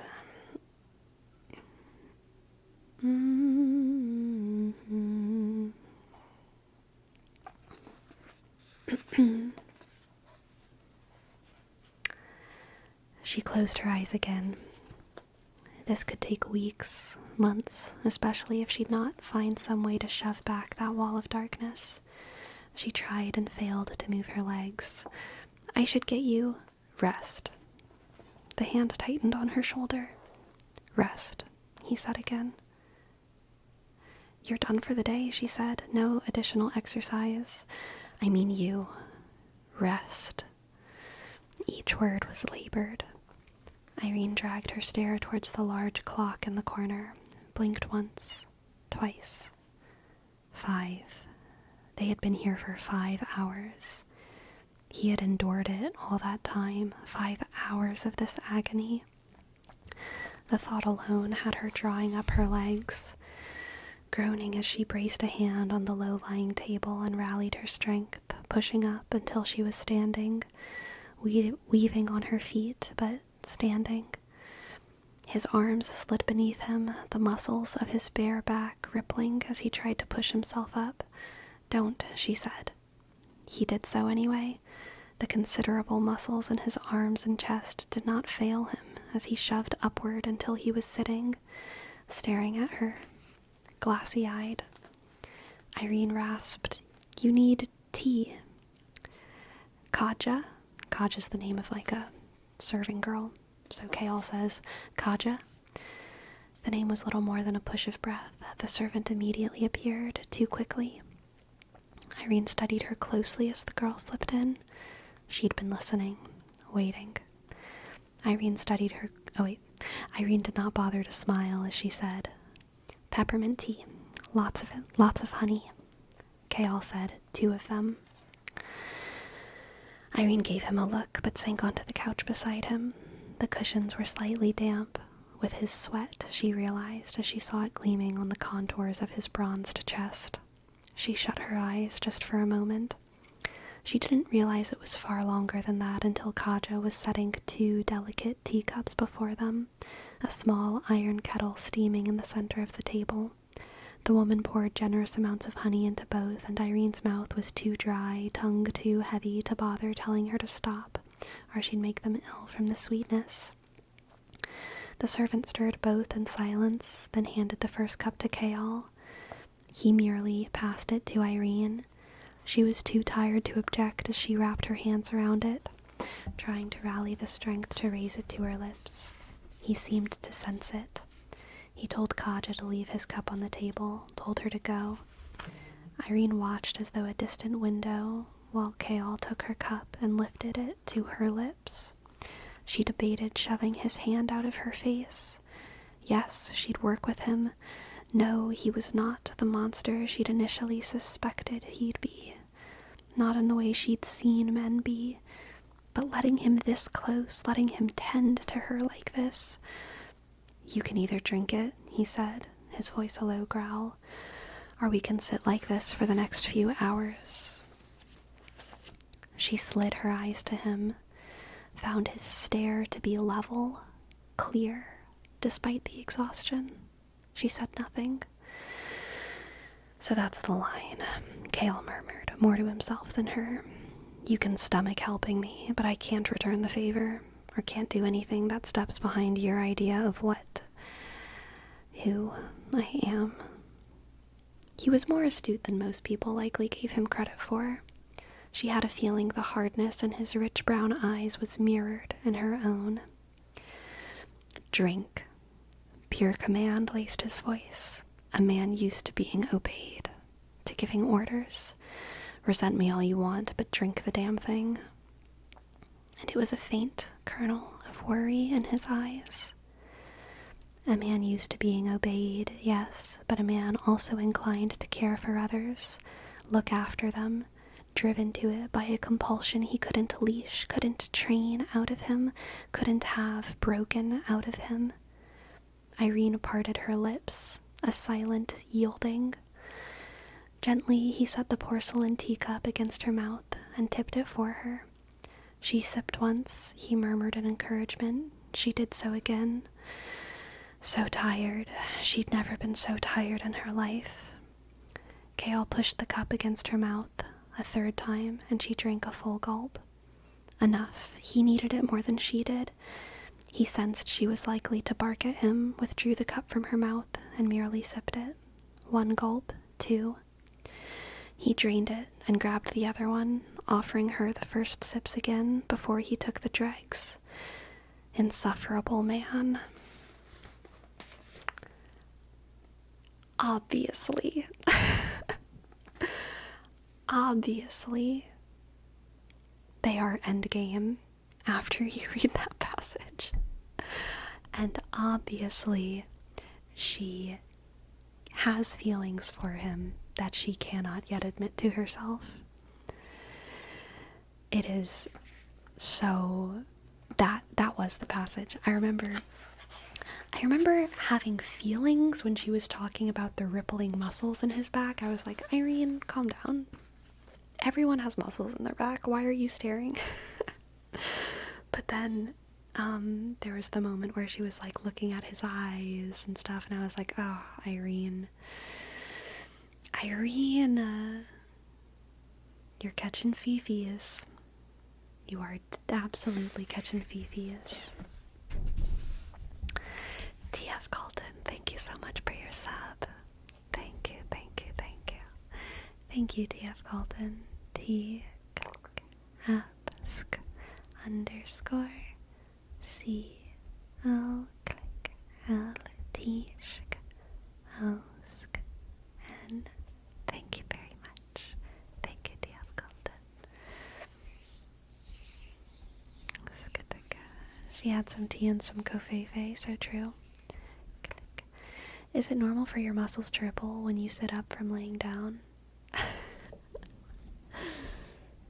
For Kale, it's every day. He just wiggles his nose and his whole back ripples, okay? He looks at a woman and every muscle in his body just ripples in a wave. and they always see it. They always see it.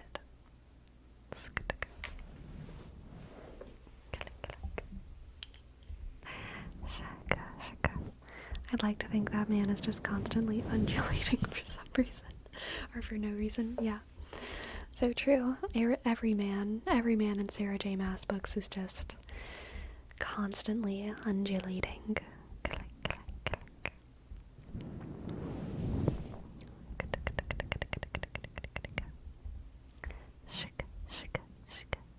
Poor Kale. He should have been like, Irene, hey, eyes up here. I know, really.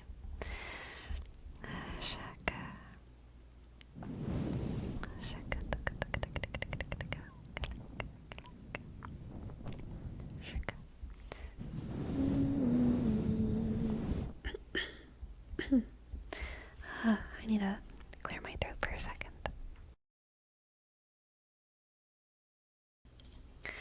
Okay, my friends, what should we name tonight's stream?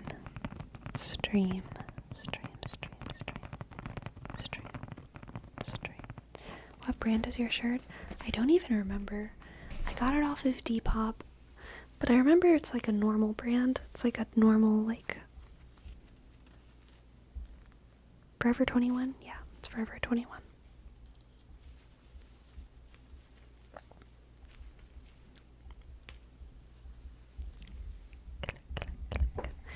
Tarot, icks.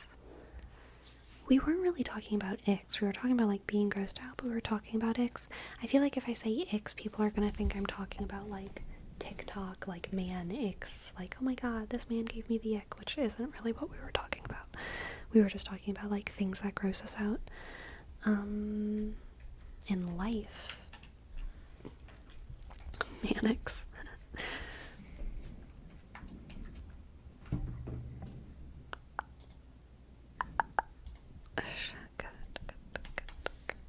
we did do a lot of tarot. Tarot.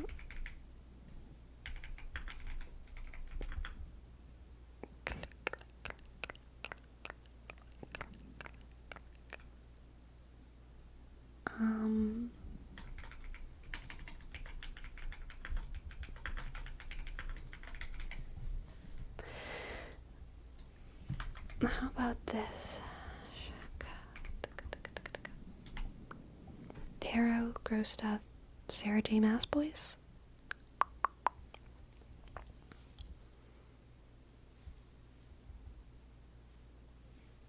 Specifically non-manics. Genderless icks. I would change gross stuff, doesn't sound inviting. Tarot,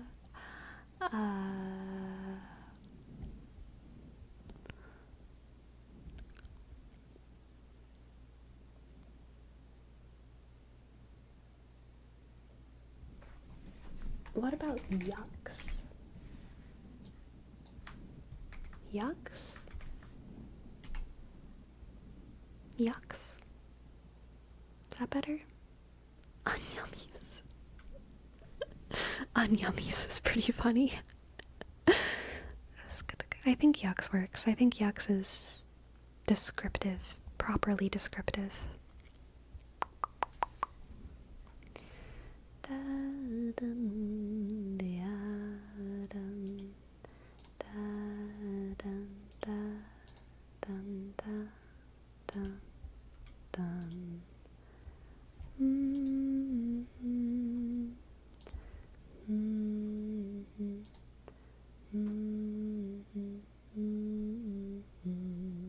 Let's raid Idacam.